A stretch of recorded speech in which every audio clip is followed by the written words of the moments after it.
Good evening, everyone, and welcome to DPFL Live Event number 3 for the DPFL Championship, the main event for the entire weekend happening here on this Friday evening. It is singles. It's 501 race to 4, $6,000 to first place, $3,000 to second, 16 grand plus overall in prizes. I'm Sean Green, joined by Nick Dichiria. Nick, we got Brian Mercer taking on Jermaine Wadamina, Canada, taking on Netherlands. Yeah, and immediately you're going to be shell-shocked because of the level of matches, the level of talent of these players that we're going to be seeing here. This is so early on. Either one of these guys, if they go on the run today, you wouldn't be too surprised about it. So the fact is one of them is about to get out of this event early on, and one is going to start their run off with some heat here on our stream board at least. Looking forward to this top 32 matchup here. This is 501. We haven't done the one. Oh, watch out, Scott. Scott's walking very carefully to get up there, and Jermaine was not happy about it. No, I'm just kidding. That's totally fine. Brian's from Newfoundland, so which is Canada. Just another great player from Newfoundland. They keep coming. You got John Norman Jr. You got Jacob Taylor, Brian Mercer now, another big name. And here's a fun fact: one of these players is seeded in this event, and it is not the PDC professional. How can that be? Well, because Brian Mercer, DPFL, got it done. Jermaine Wadamina was a qualifier who got that job done yesterday. Yeah, it's cool to have the multiple avenues of qualification. Having the on-site gives extra incentives for some of these overseas guys that sometimes have troubles making the league timing work for DPFL for the late nights and early mornings. So it's cool to have multiple avenues, and it gets so many cool talents. I mean, we saw last year Damian Mole go on a pretty good run in this event, and Jules, of course, as well. So it's great to see more talent and more international representation here. Nick, you'll know this answer right away. Who won last year in this event? I'm going to be honest. I'm actually drawing a blank here. I'd have to no. I would have to double check. I'm sorry. I don't know off the top of my head. Perfect. But you're right. I almost know. I had a 50-50 chance of knowing that. Why are we echoing now? Well, it looks like that was a beautiful checkout. 103. Oh, my goodness. Jermaine just starting us off with a ton-plus checkout. Of course he is. We're so busy getting everything settled in that kind of almost blinking. You missed on that first 100 plays, 99 average at the moment. Yeah, and for anyone watching along with us, first of all, thank you for joining us. Make sure you hit that like button, hit that share button on whatever platform you're watching. But Jermaine Wadamina he's a PDC professional. His baseline for if he's throwing well or not is 15 darts or less. So that's going to be his goal. If you're Brian Mercer, that means you have to, against the throw, take it out in 12 or less. And you definitely need to hold your throw at 15 darts or less, or else this might be a quick race to 4. Certainly, and that's going to be not just the standard for this match, but for the rest of the matches throughout the rest. I mean, if you're wanting to get out of the top 32, top 16, and you want to go on the run, you have to be thinking 15, 15, 15 every single time. And it's about the consistency of leg-by-leg performance as well and capitalizing on those key moments. If you're steadily throwing great darts, like that one, yep, great 140, you'll find yourself in very favorable positions time and time again. We're eventually going to have to comment on this, so let's do it now. We've now seen multiple Europeans wear jorts. Mm-hmm. They're in now. They don't look bad. It's also, I mean, frankly, it's hot in Florida. We're not going to acknowledge that. I'm wearing shorts. I usually am, when I stream anything, I'm wearing pants. And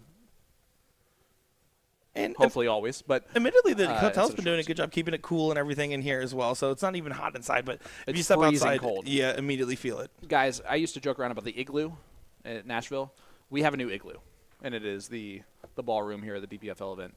These players, you're going to see some posts about complaining a little bit about the air, how cold it is. And honestly, this is one of those situations where I'm right there. Double 12, double 6, hits the double 6. And it's 1-1. Brian Mercer, one of those players that's going to be able to stand up to Jermaine Wadamina. We've seen it already. And Wadamina pressured that so well with the 140 there to set himself up on 20, saying, hey, if you don't hit the 75, I will go ahead and take this game out. So amazing pressure, amazing response to said pressure here. These guys are not even really bad in the eye, and honestly, they're playing at pretty good rhythms for each other. Yeah, Brian's great. Oh. Brian Mercer actually last year was a quarterfinalist in the DPFL championship. Alex Spellman was your champion. And that's a 180 from Brian Mercer, and look at that. He got the job done without having to trip and fall on the Aki and get himself off the floor. So he shows Scott Hanisch exactly how to hit a 180 and not fall. Yeah, and Scott's going to have to take lessons, and if he wants to improve himself as a player, he has to first make sure to protect his ankles. I did ask Scott Hanisch how it has to feel to be the most popular North American dart player currently in the world, and he said he knew it was going to happen, so not surprised. He knew it was going to happen. 164 might have to go here, especially if you want to try to take the darts away for Wadimina. Another one? Oh. I'm telling you, I love Brian's throw. It's so smooth. I have not had a chance to watch him play very much, but that is gorgeous. Triple 19 would have left the double 12. Everybody knows how that. Yeah, everyone knows the 141, right? You You have to. You have to. If you're a fan of darts, you have to. All right, treble 19. 78 left, so treble 18 would leave 24. He might try a double-double combination. He did not. Just tease it up. Just in case Jermaine Wadimina does not hit this 32, and that's a big in case. Of course, Wadimina wants to get this done here, needs the start to go in, and That's it does. it. Gives a little bit of a Yeah. reaction to it as well, because he knows how important that is. And Mercer did exactly what he's supposed to do. If you don't get the shot to check out, you need to at least make sure you're set up so you can immediately have that pressure moment in your hands. Well, the number 1 seed, David Fadams, out there playing against the Youth Tour player, Mr. Ben Goddard. Oh, there you go. Love to see that again. And that's a 180 from Jermaine Wadimina. And so far through 3, you know the deal. Brian looking to match. Oh, 140. Yeah, amazing composure from both these guys right now. Truly just kind of elevating to the moment and playing their A game, if not their A-plus game at the moment. 94, 97 in averages here. These guys are putting on an incredible standard, and a standard that they want to continue to maintain. Love those side shots for the players, too. You can just see just how interesting. So the throw is always going to be textbook. It looks different from this advantage point. Like it almost looks like Jermaine, with the way he takes back the start, that he drops his elbow when he comes through, and he does not at all. It just is a little mirage. Ah, there you go. 125 is going to be the looks. Gets to 25. Trip 20 here. Doesn't go, so he's just going to have to tee up. And now the Shanghai shot for Brian Mercer. I think this has to go. And he's going to go look. Brian Mercer takes out the 120 to 15 dart it. 2-2 scoreline. I am impressed with Brian Mercer. Yeah, the 103 checkout we saw earlier on, and now the 120 checkout. 10-plus checkouts are becoming a standard here in this matchup and this event in particular.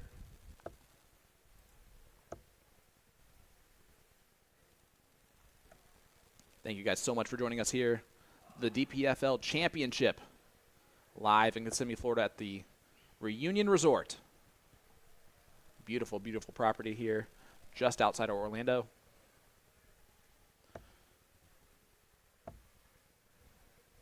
The setup is phenomenal. The players in the field, second to none, really. Yeah, I think second to none's a fair adage to say. I mean, you look Here at in North America right now. North America, I mean, in the average floor event, this would be a very competitive tournament, too. I mean, just with the level of talent here. It's great to see, and it's really helpful for the North American game to continue to grow through having events like this, having these international players help push us as well as us pushing ourselves to find that greatness. Yeah, and I'm telling you right now that the Europeans that are here that are playing in this event, it means a lot to them because it's their way to make back the money that they spent on this trip, and then some. $6,000 to first place, $3,000 to second, $16,000 plus overall as the prize fund for just this 64-player field. Right now, Wadimina is looking like they're in good position, trying to get some pressure here from Mercer, but 100s to get themselves some match points here. BDG, you are correct, by the way. Oh, tried to get the double-double for us. So Mercer 160. He's already hit the 120. Yeah, if he hits this, it would bring the house down, but not going to happen here. Wadamina just gets 3 clear for 40 to make it 3-2. Double 10.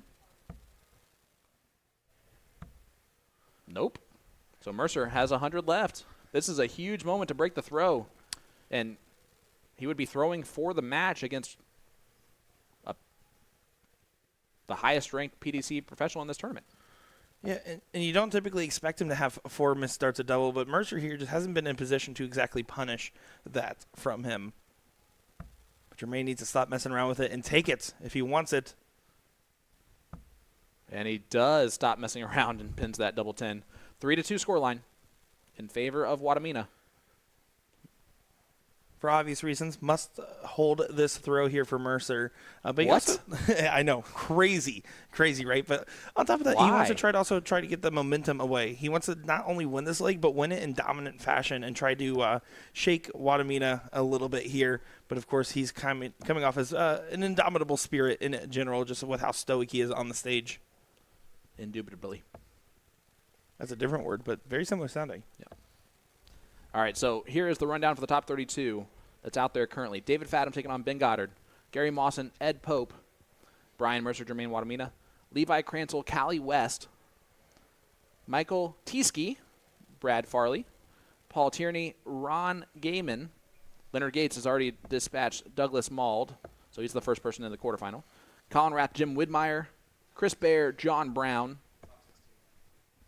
Yeah, that's what I meant. Sorry. Top 16. Brian Mundy, Norman Madu. Brian Garland, Ray Niceball. How about Matt Campbell, Alex Spellman as a round 2 match that's going on currently. Brandon Goddard taking on John Van Vlienen. Kevin Hawkins, Jimmy Jones. John Shawman, Paula Murphy. And then Tucker Davey is waiting the winner of the last match going on. Harrison Wadamina Carter does find it at the right time there, loading it up and getting himself in position to break the throw here to potentially get this 4-2. Sorry to cut you off there. No, that's a big moment. At 77, and now we'll have 6 darts at it too. That might be all she wrote for Brian Mercer. That was starting off so in fuego here. Oh, great darts. Double 8 my pins and Jermaine goodness. Wadamina. A 15-dart break a throw to win the match 4-2. He will move on. So Wadamina will take on the winner of Levi Cransel, Callie West for a spot in a quarterfinal. Yeah, lovely stuff from these guys and some excellent performances all around. I'm looking forward to seeing how this storyline continues to develop. I know last year, now that I'm thinking about it, is definitely one to be remembered. Alex Spellman, Stowe Bunts were kind of going at it back and forth to try to fight for the MVP spot last year with how well they were performing. This year, there's so many new contenders, it's going to be hard to put a pin on who that MVP might be. But you know what? The MVP is you guys watching along as this wouldn't be happening if you guys were not cheering us on as well. Sorry, guys. Hold on. I have my carrier pigeon delivering me a note. Do want to give a huge shout-out to the PDC for letting us stream these players as well. Of course, it's a big honor for us to be able to represent this top-tier talent and really crucial to helping grow the North American game as well. Yeah, 100%. A huge testament to them for allowing the players to be streamed by us live and not have us to have to go through a whole bunch of different loopholes and stuff like that. It makes it a lot easier. So also shout out to Will Stuart for having that relationship ahead of time and all that to help that. Brian Mercer, the 2 seed is out, but what a terrible draw to get Jermaine Wadamina for the man from Newfoundland. He was very impressive, but unfortunately his night is done in that. We're going to take a short ad break. When we come back, we'll be coming back with more action in this DPFL Championship live from Kissimmee, Florida. Don't go anywhere. Don't go anywhere. Don't go anywhere.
He's the greatest darting force on the planet.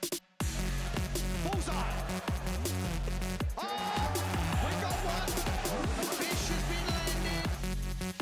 We know he's too good. The world #1, world champion. Incredible stuff.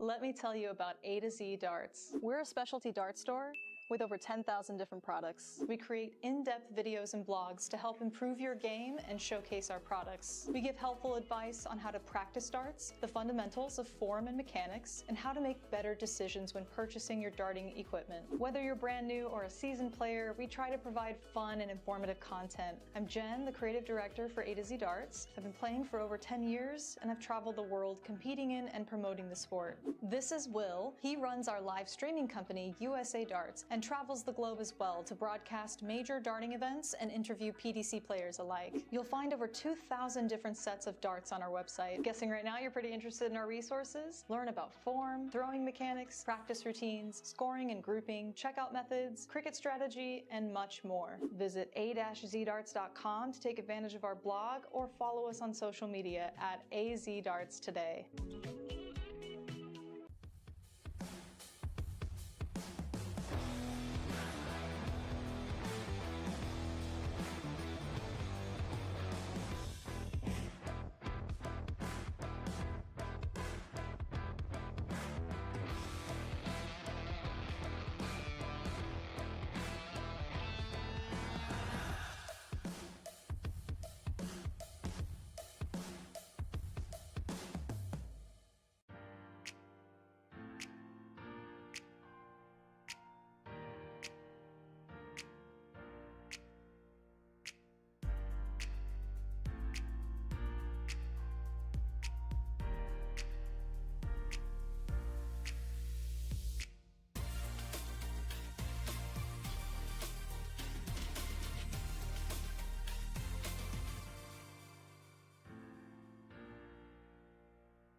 He's the greatest darting force on the planet.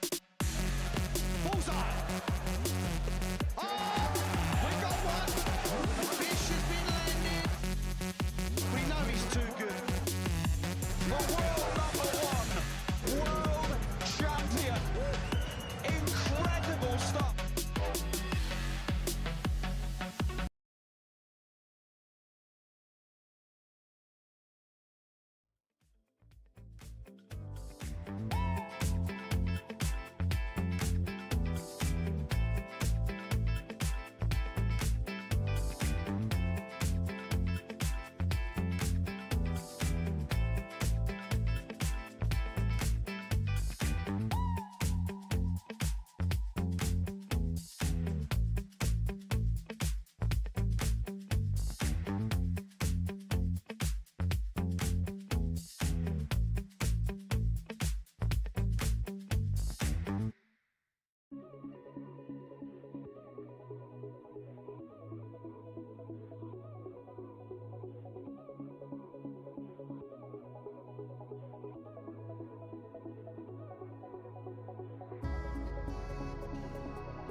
If we dance in the blizzard, we are not getting cold. So keep on dancing, baby. Dance, dance, dance. Oh, dance, baby. Dance, dance, dance. Dance, baby.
What is going on, everyone? We are here for another matchup. Leonard Gates taking on Jim Widmeyer here in just a minute.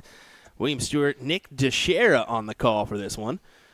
Do you got a quick question I want to take care of Sarah Towsley in the chat saying, where's the women's event that's happening now? Well, the women are participating in this bad boy. Yeah, they are. Callie West is playing right now versus Levi Cransell. I think that's tied up. 1-1 currently with Kelly West, and she already did just win her first round against Mark Lowe as well. Yep, and then there's a couple other ladies in that shuffle for the DPFL championship. They also played in the open singles event for the cricket side of things, and that happened a little bit earlier. So, but as far as I think just women's division matchups, that's not going to happen until the round robin stages tomorrow at 11 a.m. That's when they kick off, and then their playoffs will be on Sunday, if I'm not mistaken. Yep, Sunday at 9 a.m. Eastern. So there you go. Do have another great comment in here. Pale Horse says, the Campbell versus Spellman match shows North American ability. Campbell almost a 102 average in the loss. That's crazy. Wow. We do want to apologize for not picking up that match. We wanted to, but we're going to respect that Matt Campbell didn't technically get approval from the PDC to be on stream, and without that approval, we don't want to get anybody in trouble. Unfortunately, get him a fine. So it looks like we're underway. I just caught the back end of that. So here we go. Leonard Gates, Jim Widmeyer, 140 opener for Leonard. Yeah, and Leonard Gates, of course, winning that singles cricket earlier today, the singles cricket open against Joey Luna there in very dramatic fashion. That was quite a back-and-forth affair there. So he already has one good final podium, but, of course, this is the final podium that these guys are trying to get on. Yeah, I walked out there. I just jokingly said, hey, let's win another one. Daddy needs a new pair of shoes in regards to me. Just messing around with him. It's good. Callie West currently 2-1 up over Levi Cransell. I was wondering if she's going to snag that leg. There you go. And it just shows you the ability of, ladies everywhere. I mean, they're fully capable of beating whomever, whenever. Yeah, exactly. Oh, boy, another big one from Gates. A 1-2-5? Yeah, it seems to be a 1-2-5. And these guys are going to be battling out. And I mentioned this yesterday, but I really do mean it. Jim Widmeyer has been playing pretty great darts as of late. He's really kind of found his form. And I don't know if it's just the presidential status or something, but he's really been kind of hanging and banging, as you would put it. That's a Willism right there for sure. Yep. The first time you said it on the microphone, I think I cried a little. You just said what, Will? What? We can say that? Gates does tee up 36 there in a very kind fashion, and Jim a little bit on the outside looking in. Going to try to put some pressure on the what-if scenario here in case Gates doesn't hit. Yeah, he's trying to set up the 36 as well, but 140 is nice, but 36 is better. Gates for the 1-0 advantage here. Yeah, going to happen. Going to happen indeed, and binks it there in one dart. 13 dart leg to open things up for leg number one here, and Jim was not far behind, by the way, but that's why we talk about that 15 dart standard, and we will nail it over and over again, as that is what is of the utmost importance when watching these and trying to get your longevity to the tournament. That's the standard of what you want to reach. If you're at home and you're like, well, how good do I need to throw? That is what you need to throw if you want to potentially win. Here is try to get to that 15 dart standard. Easier said than done. Something that when I hit under 20 darts, I'm kind of like, oh man, it's a good day for me. Yeah. I'm honestly a little bit surprised we didn't take that jump up in this stage to at least a race to 9, or not race to 9, but a best of 9. My apologies. We're still at a first to 4 leg battle here, so.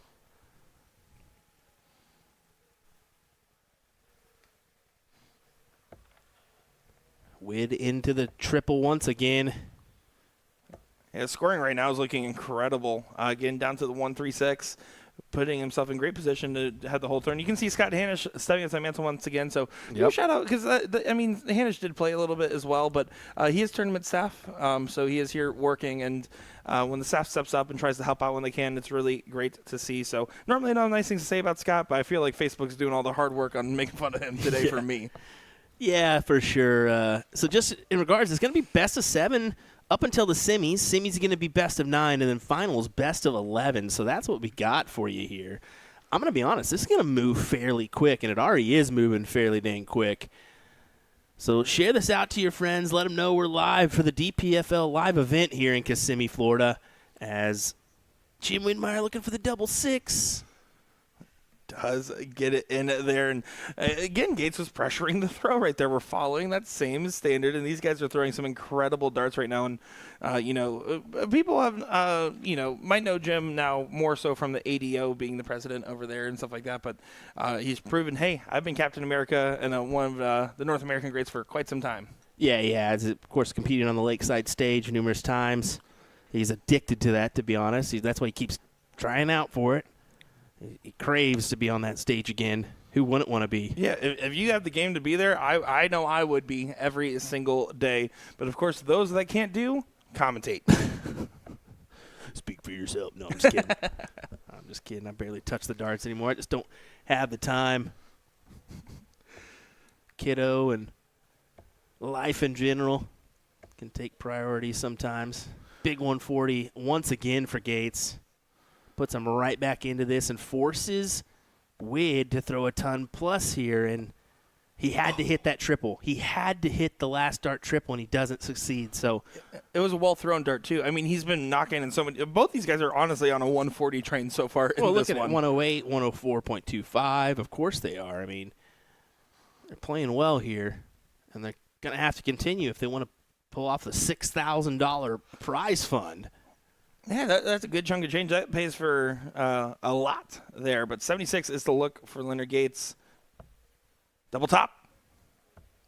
Ooh. Double knot, as it doesn't go in. Jim Wood now at the 95 at the look. Again, one of these must-go shots. And see, he went to attack the 19 routes. Then he'll go up top, and unfortunately unsuccessful. I was wondering if he's going to try the bull route or not. He elected not to. Yeah, and he's a player that prefers 19s, as Leonard Gates does get this a third leg under his way here. Jim likes the 19s. It's kind of a characteristic of his game. So him going 95, starting at the 19s, makes total sense there, but unfortunately just did not go his way. Definitely so. As we take a look at the side profile of these players here, you can see a good look at their throw and their release. Gates moved that slight head movement towards the front side of his throw. Of course, Jim. You see, Jim actually doesn't have too much of a lean. He's standing almost completely vertical there, which is kind of hard to do because that means further distance your dart has to travel, more accurate your release point has to be. But he tends to find that release point with some success. Probably so. As Witt's going to try to gather in a ton, does so. Yeah, and right now these guys are kind of having both facets of the game going for them, right? They're both scoring particularly well right now, but they're also not really wasting any time on the doubles. One or two darts at most. We haven't really seen too many missed opportunities with that, and in fact, this has just been quite the battle. Was that a big one? I think it is. It is a big one, a maximum from Jim Widmeyer. Gates just going to try to set himself up on a finish, which he does if the 66 does not go. See how he goes about it. Trip 10. Yeah, for sure. Double 18. That's unfortunate. He's going to give Leonard a look at this 105, and that's something you don't want to do because chances are Leonard's going to do something special. 5 for tops. Gets a dart. And not quite. And not going his way, unfortunately, there. So Jim now needs a reset up. Gets 2 darts at this. And no one's ever missed. I was hoping you wouldn't say that. Double 4. Of course you say that. And hurt us.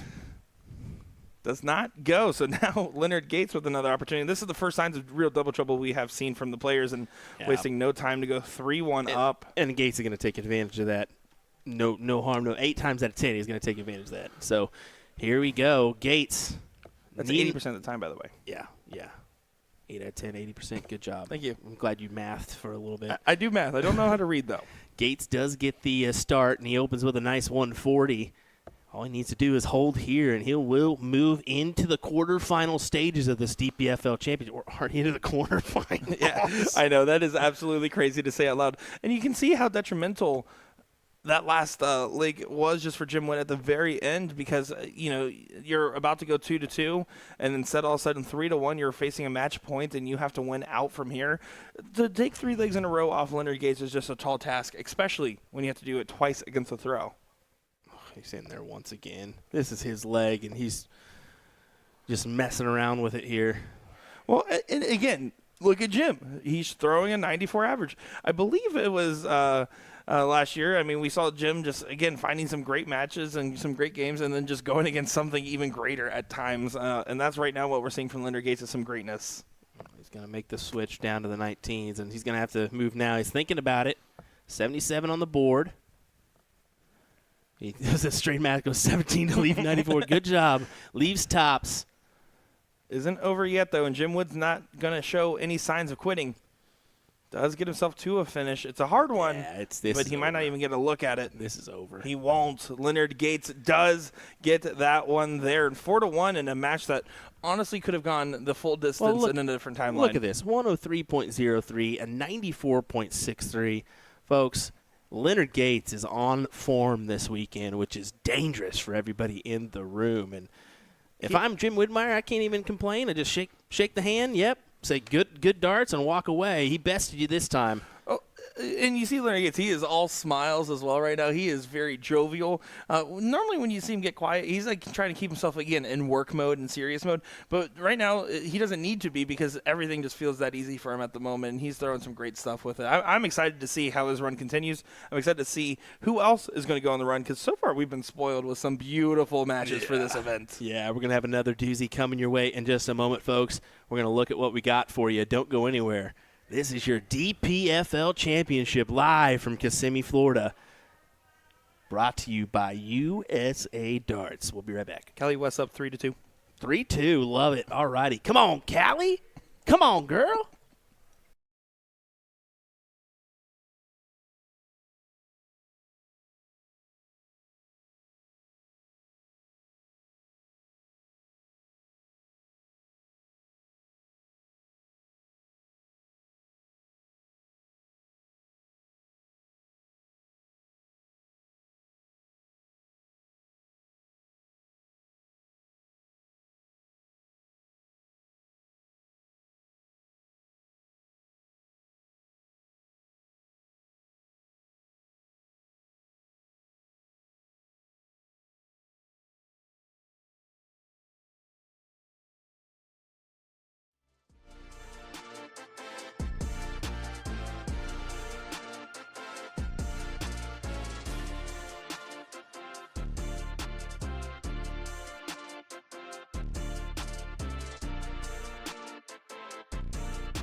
Welcome back to the DPFL Championship live in Kissimmee, Florida. I'm Sean Green, joined by Nick Dichiria, and we have a top 16 match for you. David Fadum lives in the Arizona area, taking on Gary Mawson, just a couple of former Canadians that are now Americans.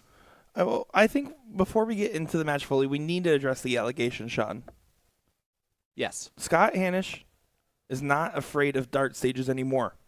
He is not afraid. He is going to prove it by getting on there as many times as possible and not falling ever again. Well, sometimes you got to get over your fears, and that's what he's doing by consistently being the chalker. He has to walk over that Aki every time, and I think he's just really trying to cement his place on the Hanisch stage. Yeah, and right now he's eyes on the board. When he's walking, eyes on the floor. Yep. Well, this one's going to be a good one, I can tell you that much. Gary Mawson has kind of been renewed here in the CDC season this year. Won event number 3 this season to get back in the winner's circle for the first time since 2018. And winning typically is contagious.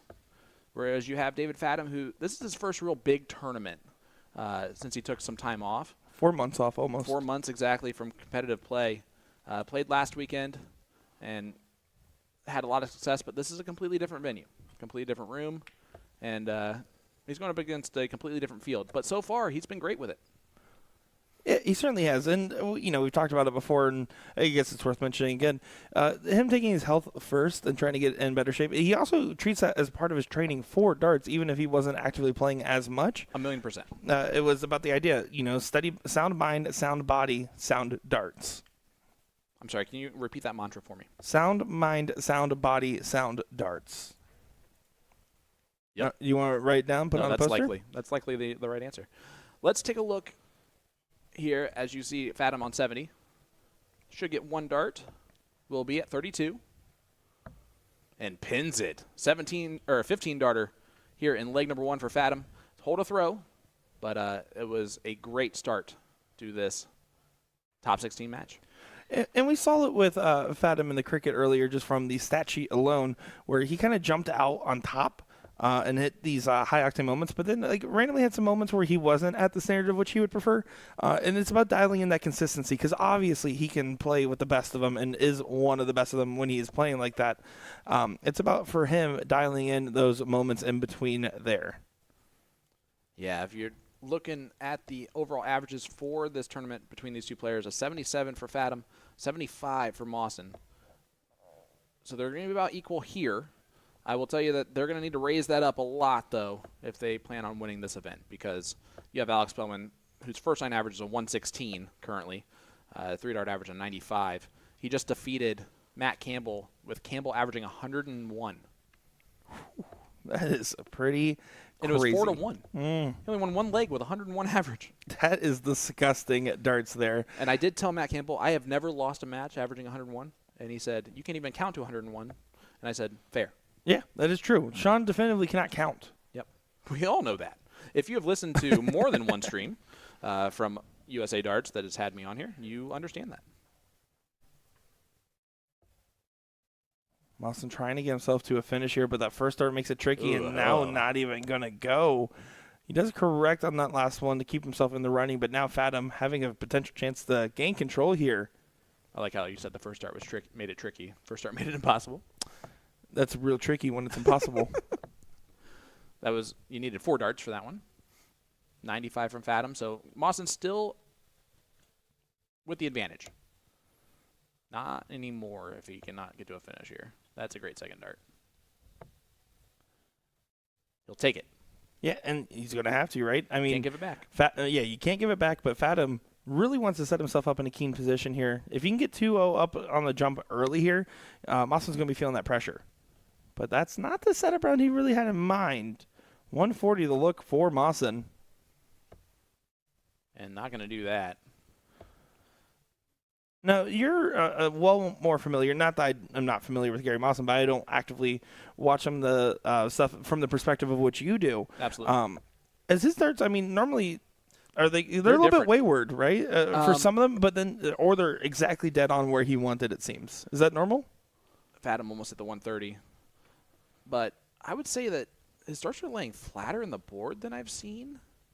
Like for some reason, that's just not something I remember his starts being that flat. So I think that there might be a little bit into that you're talking about.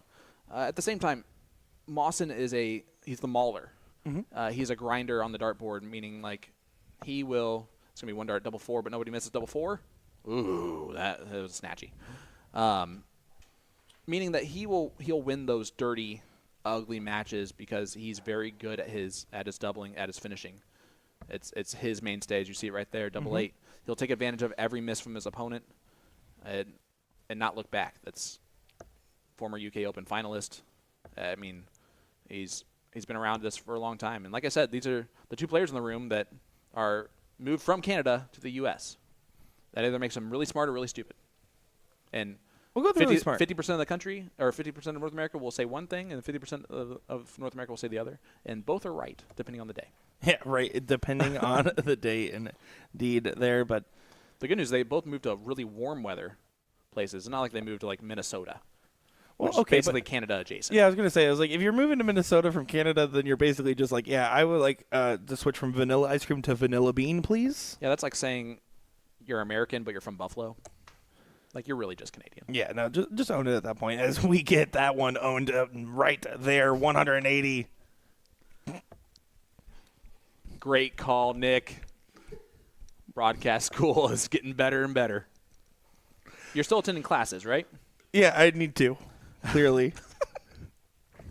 That's okay. Speaking of attending classes, the classes of 20s right now that we're looking at from Mawson. Sorry, guys. Speaking of the mauler, I'm about to maul you. Fathom back on 279. Trying to leave a finish. Needs another treble. Not going to do that there. Yeah, the throw's now getting challenged by Mawson. Yeah, and this is a break a throw potential. He has 6 starts from 151. After 9, he was on 151, so definitely scoring a lot better in this one. The 180 helps, typically. I've never seen a 180 that really hurts. Very few, unless it busts. Unless it's Scott Hanish. Unless it's Scott. Actually, that would Then be a that's- great then that's example physical pain. of a 180 that hurt. Yes. Big 174. As Delete 24. broadcast school paying off for you there over there, Sean? No, apparently it's contagious. Tops for Mawson and steals the throw. 2-1 lead now for Gary Mawson. Yeah, that's a huge break here. It's early, but he's going to do-si-do. Chance to make it 3-1 with the throw. Yeah, I mean, you saw with Fathom, though. I mean, that first leg he came out here was electric, and then it was just a little bit of a taper for him. And, of course, you don't expect to be in the hundreds forever, but it's one of those things where you want to be in the hundreds forever.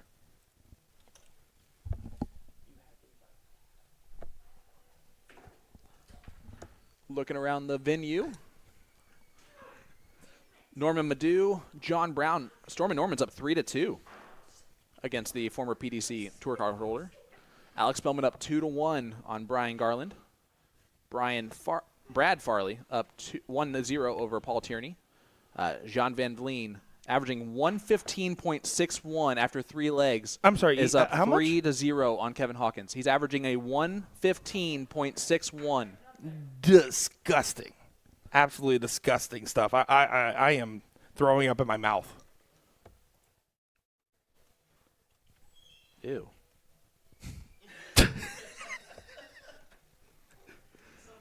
And John Van Vleen averages 111 in that victory over Kevin Hawkins. 111 is his final average in that match. Yeah, And it's because he had a terrible 15-darter in the last leg. Yeah, very pedestrian of him, if anything. And you can see Fathom right now kind of finding himself in a very tough spot against the darts. Mawson on a little bit of a breakaway here.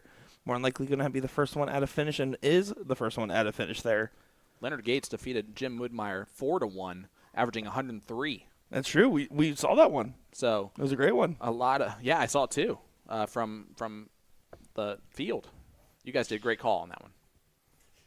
Must be nice. Thank you. That was great. 4-2 victory for Storm and Norman Madu over John Brown. So John Brown is out.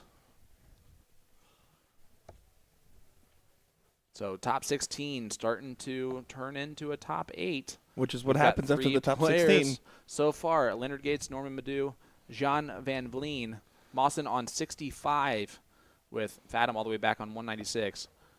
It's not looking impressive. here, but Mawson needs to clean it up. This is a hole to throw to make it 3-1. Race to 4. He's going the 11 route. Tops for 3-1. Drags it inside, so Fathom, an outside look here. Not outside look, 2-darter opportunity for 96. This to break right back. Get back on throw. Gonna have to go double-double. He stayed there on the treble. I like that. Yeah, I don't mind the stay there at all, but His starts are flat, so that makes perfect sense. Yeah, you see the frustration from his face on that one. He knows the importance of trying to get that check out there, especially for break a throw to try to break back.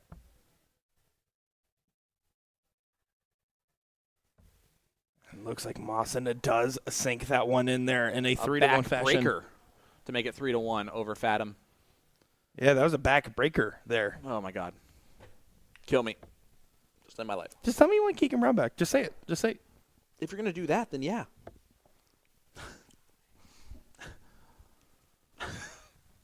I love you. Gary Mawson getting started here in this leg number 5. This is the DPFL Championship. Mr. Nick Dichiria, $6,000 to first place, and that's a 180 from the Mauler. Mawson with all the momentum at the current moment. I mean, really neck and neck there at the beginning. And Fathom is throwing incredible as well, by the way. 140 there. He's averaging in the mid-80s right now. I mean, this is a good standard of match for both these players. But at the end of the day, right now, Mawson just kind of just finding those moments, those opportunities, and then hitting those crucial doubles at the tail end of the legs. Yeah, a scary Gary Mawson is a Gary Mawson that is scoring well, too. And this first 9 average from him in this match is going to be hefty. And that's going to be kind of the difference maker here. Look at this. So just going to try and tee it up from 181. Going to do that nicely. Yeah, I think that Beautiful will suffice. 131. Leaves 50. See if he just shoots the bull. For a 10-darter, he should shoot the bull. And Fathom doesn't even leave Yeah, a because finish Fathom's here. not on a finish. This is going to go bullseye. 6 clear for Mawson for the match. And he Does pins get the it in 10-darter. there. Gary Mawson with a 10 to win the match 4-1. And that's going to be disappointing for Fathom at the end of the day, but there's nothing you can do about a 10-darter there. Nope. Not much you can do there. But that was a great match. Great standard from all around. Of course, shout out to our shocker once again. We're excited because that top 16 is just about wrapping up over here. We got some great matches coming your way in our quarterfinals, though, will be coming up soon as I believe, yeah, it looks like everything in the top 16 is currently playing there. So we will be getting the next match here pretty soon. Sir. Currently in that quarterfinals, Gary Mawson, Leonard Gates, Norman Madu, and Gian Van Veen. So we're just going to take a quick break, guys, and we'll be right back with the DPFL Championship. More action right after this.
Welcome back to the DPFL Championship live in Kissimmee, Florida.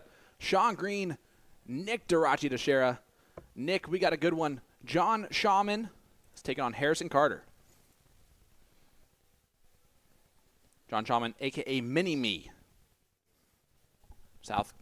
From South Carolina. Yeah, no, I'm excited for this. This should be a good match. Oh, hi. Sorry about that there. No, this should be a good matchup here. I'm excited for it. And on top of that, I'm particularly excited just because we got a little bonus of the top 16 here, right? We're about to go to the last 8. Saw this one was available, and it's cool to get some different representation on our board here. Admittedly, not as familiar with John. From Aiken, South Carolina. Okay. He also exits the board to the left, so we'll have to make sure that doesn't happen. He does a little flippy flip, too, with his darts. That was nice. And his ponytail is immaculate. Those are things that I know.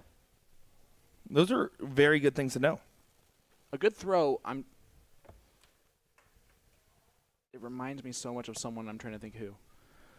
So to let you guys know our game plan for what is coming up next here after this matchup. We got 2 quarters, 2 semis, and then, of course, the final here. So 5 matches after this one to show off. I'm excited, and all 5 of them are going to be phenomenal. This one, our bonus 6, is going to be even better. Yeah, Harrison Carter's dad is also a very good dart player, but Harrison's trying to get in there on his own. It's good to see him having success in this tournament. Last 16, they are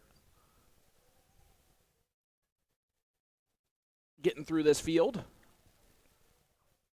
You can see Carter's reaction there to that first start, and then the second one just follows it right there, kind of just dropping low, maybe releasing a little bit earlier than normal there, all kind of find the same area.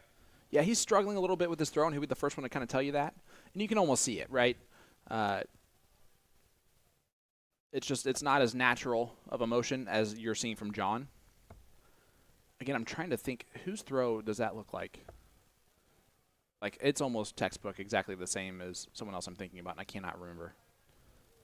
And for the love of God, Scott Hanish, will you tell John to exit to the right? You have one job as official. You have 2 jobs as official, not fall, and then to officiate the players. Yeah, you know. All right, 3 jobs. You also have to count. It is a little tricky with to jump in and volunteer to chalk and everything like that. It's not the same as having a dedicated referee like you will He see has for, been the dedicated referee. Yeah, but that was not the initial plan that we drew up on the chalkboard there. Well, whatever. Well, whatever indeed. Coming into this, Harrison Carter is averaging, I'll start with John. John Shawman's averaging a 71, almost a 72, and Carter's a 66. So definitely going to want to bring up that average for both players. And so far, they're scoring pretty decently. Yeah, the 1-2-5 will absolutely help there. It does get him the first look at an out. Granted, 1-5-6, John's going to try to put a lot of pressure on this with the setup here. He's got to assume in this moment that he'll be back. Yeah, but he also wants to make sure that this starts kind of going well high. He needs to make sure they're getting a little bit more sorted here for this one. Yeah, only 60. Helps, but not enough. Yeah, potentially. That wasn't as good as he was wanting to do there. So Carter might have 6 from 156, but it's not guaranteed. But he'll need it now. That first start. It's never fun when you're looking at the treble 20 and you go real high on the single 1. I do it every time I shoot at the treble 20, and I can tell you that's why I'm a commentator. So if he keeps doing that move, he has a future in broadcasting. Treble 20 needed, not going to hit. So Carter's going to come back, but it's a 119. He has to start on the 19 here. He'll know that. Again, his dad, also a very renowned steel tip dart player. So I guarantee you his counting's pretty perfect. Yeah, and that goes a long way with helping out with the superlatives of the game. Just making sure that your mascot gives you that confidence. For the 119. Big check out from Harrison Carter. What a huge hit from him. He breaks the throw and takes a 1-0 lead. Yeah, amazing stuff there. And that's a huge, huge moment. Oh, my goodness. Harrison Carter just kind of surprised us with that one, huh? Yeah. Surprises the timing of it all, by the way, not from the ability. Of course, has the ability.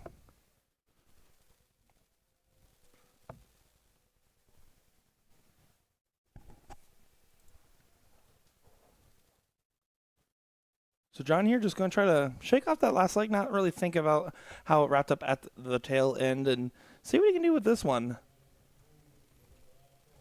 This one, a little battle of the South. We got Georgia taking on South Carolina. Last 16. The winner of this one will get somebody. Probably in this tournament, too. You know, ideally, that'd be the case. I don't know if that would be considered ideally, because I want to be honest, a lot of these guys are tough. If I got some guy that wasn't here, I'd be like, all right, that's probably better. Or Well, girl. It's like a break. Yeah, especially because of who they'd play. The winner of this one gets, I don't know, 22-year-old. He averaged 111 last match. His name's John Van Veen. Heard of him. Netherlands. Heard of him. Currently the 31st ranked player in the world in darts. Like this world, like Earth, the planet Earth. The whole planet Earth. Incredible. Incredible. Like right now, he has a bye in the first round of the World Darts Championship. That's how high up in the rankings he is.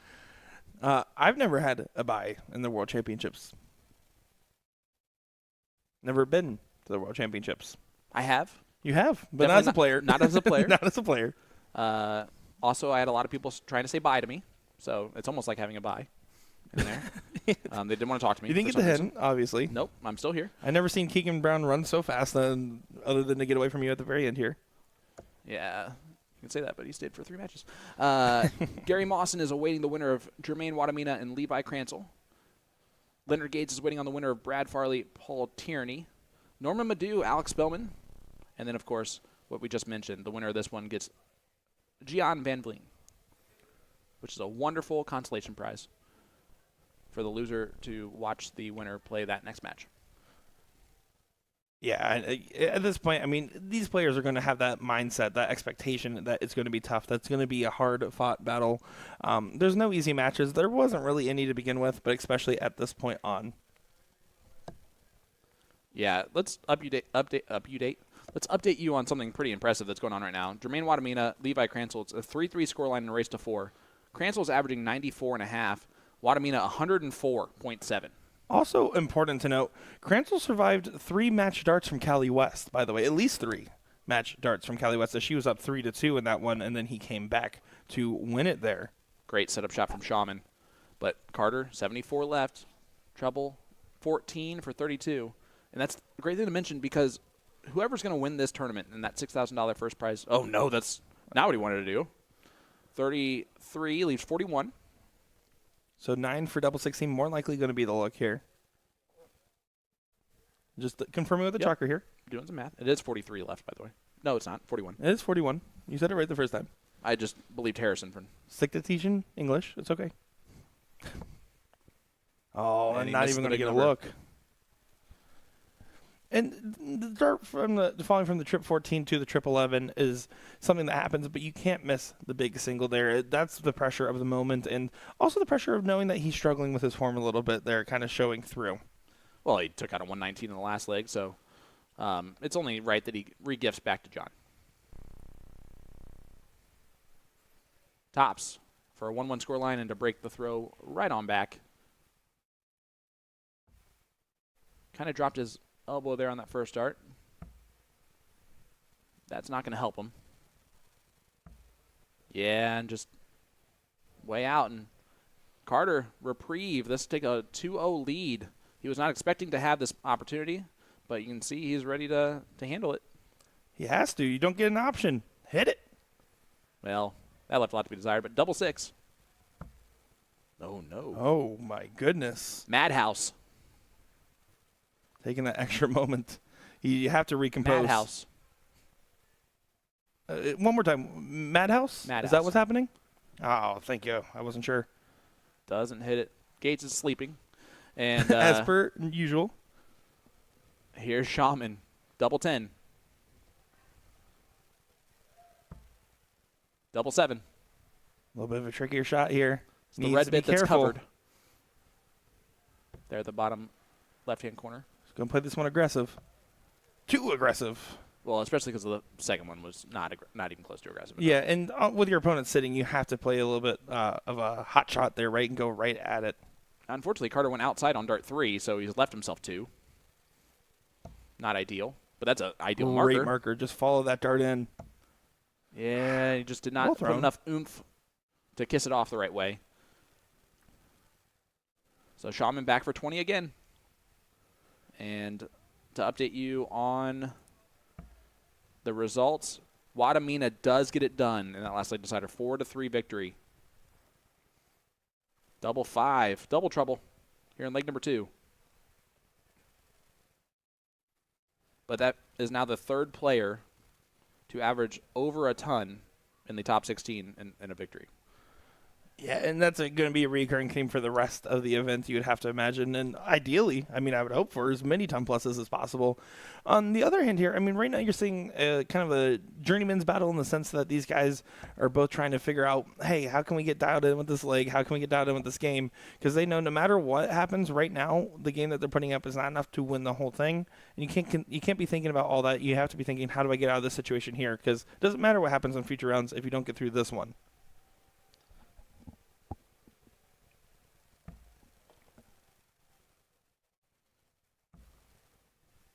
Again, those are not close enough to double. Did that really help him? He has a lot of fancy dart tricks, but just like me with shuffling chips, poker chips in poker, that does not make me a good poker player in that regard. And right now, he's just not attacking enough. And Giving us the stuff. that was there a little bit. amazing double fist pump to get us to leg number 2. And that's, again, one of those things where both players are just fine with that one being over. And it's almost like, thank God. Let's move on to the next. I want to go back to the trebles and scoring. You see that side profile view. It's absolutely perfect. His take back is smooth. It is a much longer take back than most, but for me, that's how I take back the throw. Carter has a little bit of a lean when he goes forward in there, and his is more of a shove forward, right? The backswing is almost non-existent. Two completely different throws. Yeah, you know, one of the players I always like to reference as for someone that doesn't have really any drawback and is almost exclusively follow through. Ethan DeVera is one of those guys where, I mean, you're really just kind of actuating your whole arm and just really committing to it there. And that's hard to do consistently, to be able to get that snap on the dart without having any drawback. It just doesn't feel very natural on your muscles. It's not how throwing typically would work. Yep. But it also, if you can do that consistently, that's great, because you don't have to worry about if I'm drawing back too far, if I'm pointing my dart up when I'm drawing back, and all those other idiosyncrasies that go into something like that. That is a really good point, Josh. Thanks. Shaman on 350 trying to hit a 180 to leave 170. Oh, not going to do it there. I was going to call you Drake, but I figured you're more of a Megan from that show. All Megans are awesome, so I'll take it. Gets paid $5 by his wife to say that every time. Nope. You don't get paid for what you're required to do. Be nice to your wife? Is that a requirement? For me, it's I better be a great husband. Well, Harrison here definitely struggling early on in this leg. He is 2-0 up. He's in great position in the match-wise, but in the given moment, you can tell that just the darts aren't feeling quite right, and that's a very frustrating thing to have happen to you. And it's also a little bit contagious. Both these guys are kind of following in suit with similar strides, not really finding a breakaway, not really finding that dominant performance that both of them are capable of doing if they really wanted to. Again, the winner of this match has a tough task ahead with the 22-year-old Gian Van Vleen waiting for him. This is the DPFL Championship, and that's a great setup play. There was no reason to shoot at the 180 to leave 10. In fact, we would have yelled at him for doing so. Would have been cool. That's a good reason right there. Yeah, and here's one of those situations where now the debate on the 305, the new age thought process here is to not go the 18 route. Because if you go the 18 route, you're expecting to miss that first dart, and if you don't and you hit the treble 18, now you have to hit 2 more trebles. Whereas if you start on the 20s, now you're expecting to hit the first 2 darts, and then you just have to throw a 25 or a bullseye to leave a finish.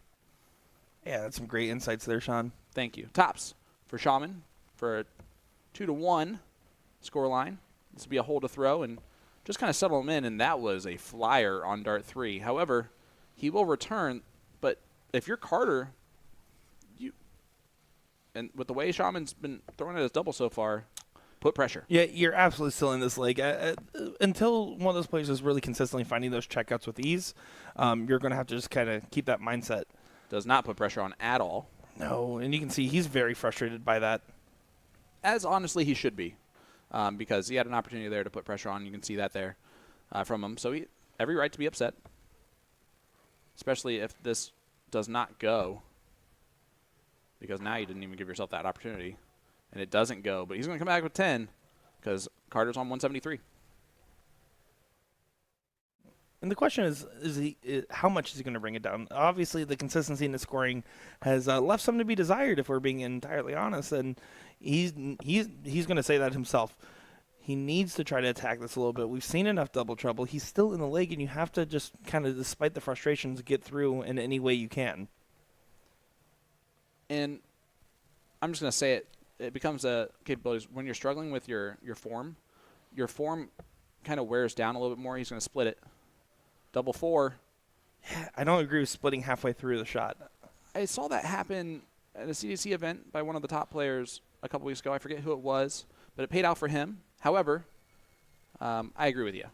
If you're going to split, just split on dart 1. Well, it's not even a pot committed type mentality. It's just one of those things where it's almost like hurting your own confidence when you do something like that. You're already attacking the number. And honestly, it wasn't even a bad attempt at the double 5. It was in the right ballpark. So to split there, it just, again, it's almost like a stride breaker.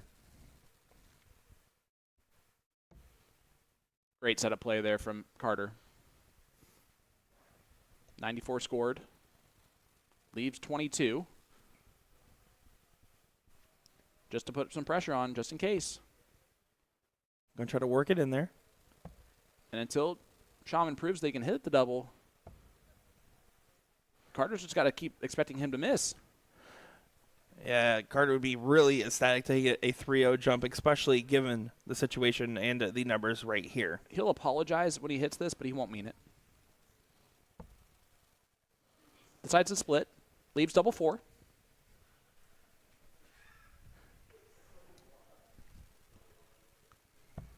And pins double 4. That's where the split works out nicely, Nick. Yeah, no, I mean, and again, And see the apologize. he was like, oh, I'm sorry. But he doesn't mean it. I want to let everybody know that ahead of time. Well, he has a chance to hold his throw. And there, again, he was really on the outside looking in and was able to somehow get back into the league. Just because John was just not finding those doubles the way he would like, he knows that he doesn't want to win like that. He wants to try to win it here. He wants to try to win it through his own merit, through his own scoring, and not through favors of the opponent. Well, certainly, but you're also going to just be like, thank you, and you're going to walk away. No, absolutely. You know how sometimes you go out to dinner with friends and you decide not to go Dutch ahead of time, which means Yeah, can you tell me yeah, what that so one means? go Dutch means to agree ahead of time that you just pay for what you eat, right? So you're not responsible for a split check all the way around or even someone fighting over paying for the whole thing. Takes that stress of that the bills coming out That makes into sense. account. So that's going Dutch. Yep. Okay, got it. So that being said, I have no idea where I was going with this conversation at all. No, that was great. Sometimes you just start a sentence and just don't even know where it's going to go. You just hope you find it along the way. And this time we didn't. 140 there did get found from John. So trying to get himself back in line here. Carter at 322. Finds the trip 20. Is he going to switch to the 18s? No.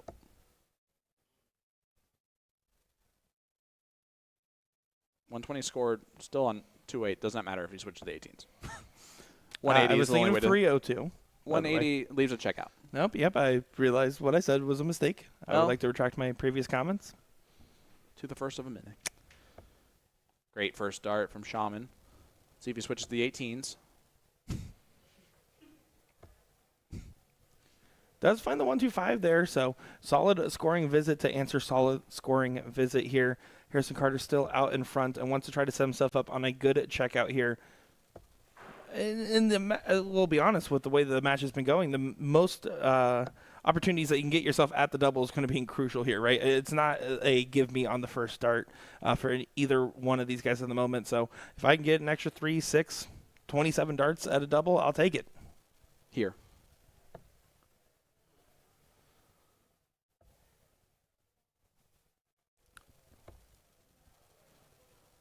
44 scored, and 7 years ago. He left himself 161, but Carter, 151. Math. And Harrison Carter has 148 left. He's already taken out a 119. Not going to take out the 148. Trying to go treble 18 for tops. I like that idea. Yeah, I mean, nothing wrong with the approach there. All right. Shaman has missed so many doubles in this match, right?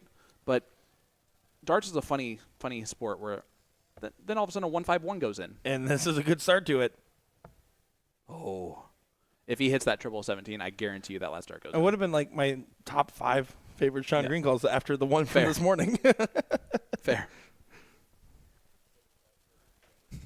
No, that might be my favorite combination call That was a good balancing act. for a little moment in time of let's be honest, viral history. Yeah. This gentleman right here who's chalking the most popular and well-known player in North America currently. For our audio listeners, Sean pointed at the screen. I said for a chalker right here. So there's only one chalker. But you're right. Doesn't go. And that first start was just, I mean, I would imagine he was going the 18th drop. But I think we can, again, need to maximize your doubles. He probably should have considered just doing a 21st approach there. Going to be 21 questionable. scored. Going to be questionable. 43 left. Oh. Now 34 left, so double 17, which, listen, might as well. Anything's possible Yeah. when you're in Kissimmee, Florida. Off the margins there. 50 is the look for Harrison. He wants this to go. Yeah, unfortunately, Shaman's doubling has been that of a match of a former phenom about a year ago that maybe got him in trouble. Whoa. Oh, no. Yeah, this is definitely a hairy moment here. Wow. Oh, wasn't intentional, but there we go. 34 gets another chance here. Will it go? It does. Pins the double 17, and Carter's like, really? You missed everything else. And you hit this one. Well, don't call it a comeback. Kevin Luke getting in the chat saying he had to play Jean Van Vliet in the first round. Congratulations to Kevin for getting that draw. He said he averaged 92 and lost 4-1. And that's the way the cookie crumbles. And that wasn't even with him averaging 111. Leonard Gates, Brad Farley getting ready to get started in the top 8. There should be some other top 8 matches currently getting started. There are board calls.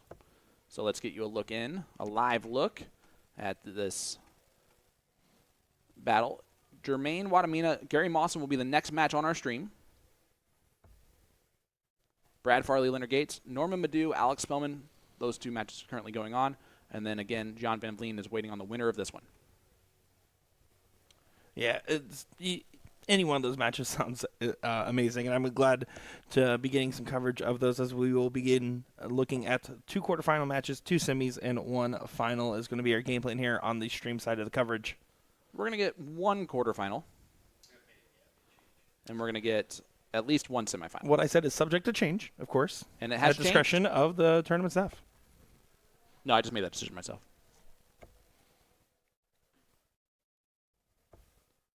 .40 scored, and 7 years ago, John Shaman trying to make the comeback. Don't call it a comeback.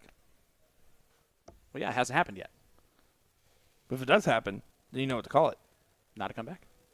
Well, it depends. I'm telling you, he's going to need to teach me how to flip the dart like that.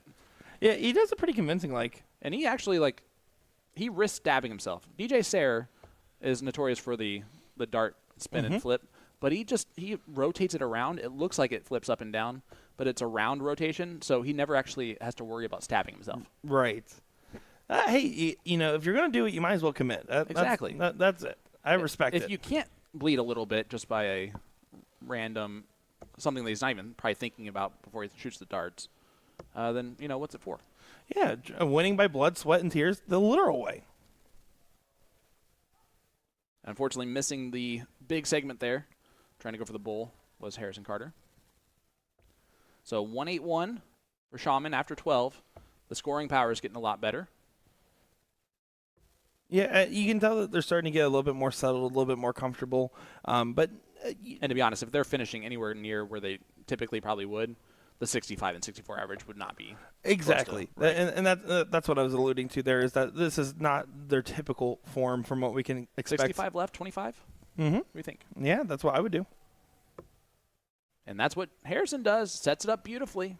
Will he get a look, or will Shaman continue this run of legs one? This 1-2-9 needs to go. Carter is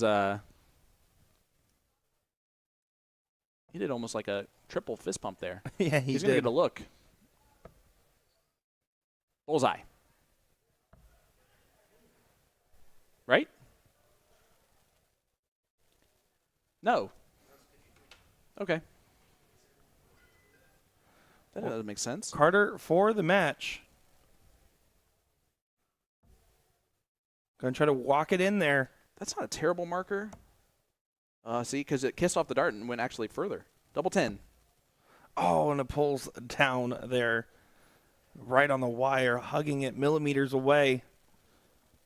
John wants to make sure he just makes himself have a different fate here than the one we just saw for Carter's last three.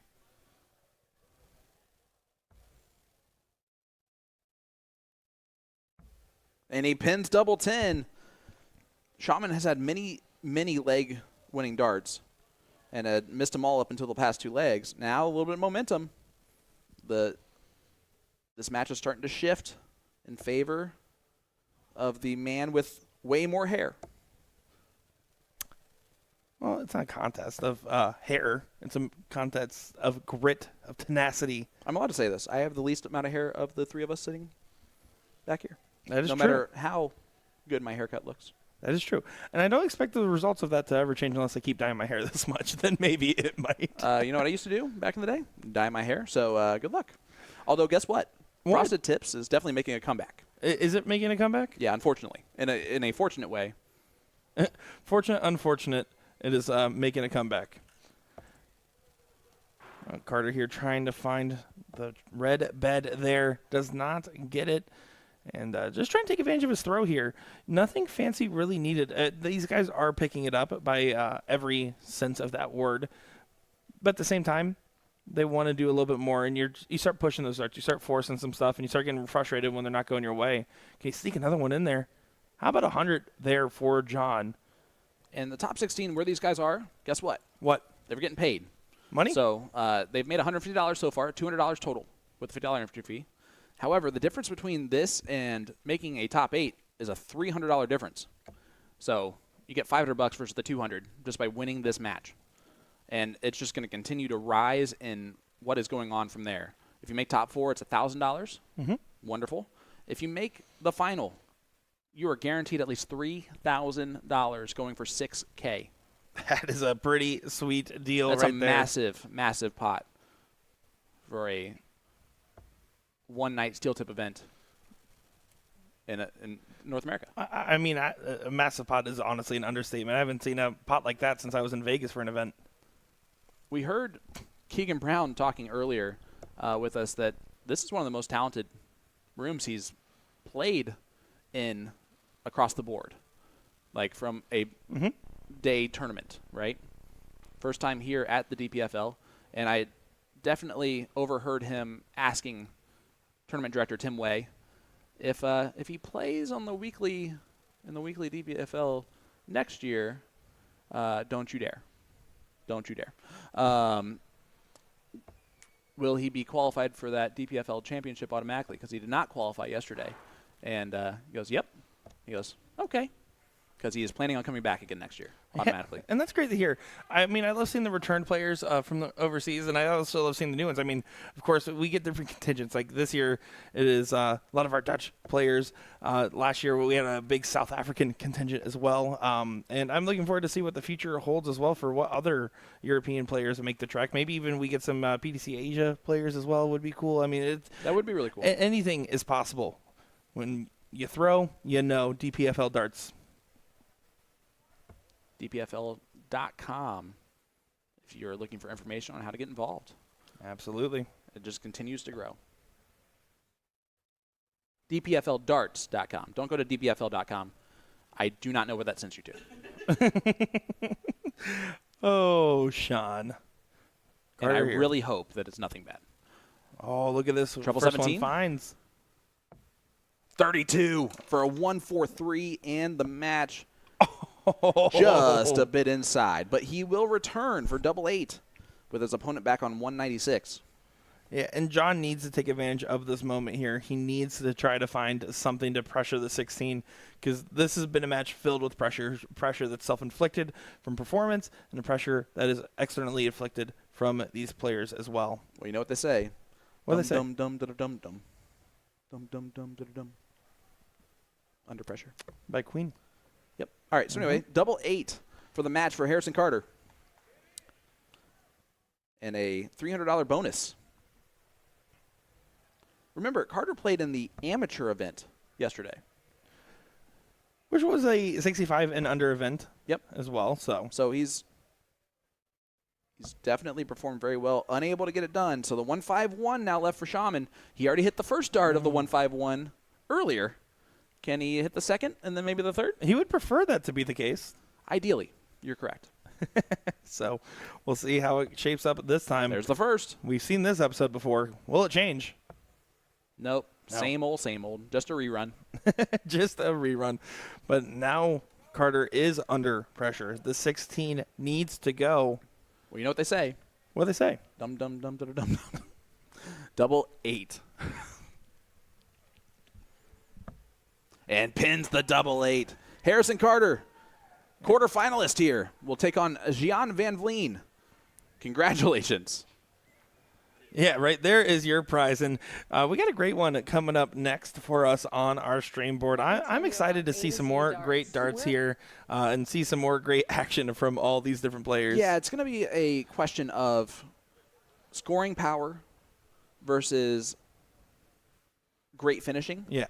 The unfortunate thing is that the scoring power can also finish very well. So we'll see what can happen. The average difference between the last match between these two players that are playing, Gary Mawson and Jermaine Wadamita, 100.85 for Jermaine Wadamita versus a 90 for Mawson. So it can be tough, but it can be done. Anything is possible, and we're excited to be bringing you that match here in just a moment's time, folks. So don't go too far. Don't go away. Give us a like. Give us a share. We'll be back with some more great darts in just a moment's time. And we'll be back with more great darts in whatever time.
Ladies and gentlemen, welcome back to the DPFL Championship.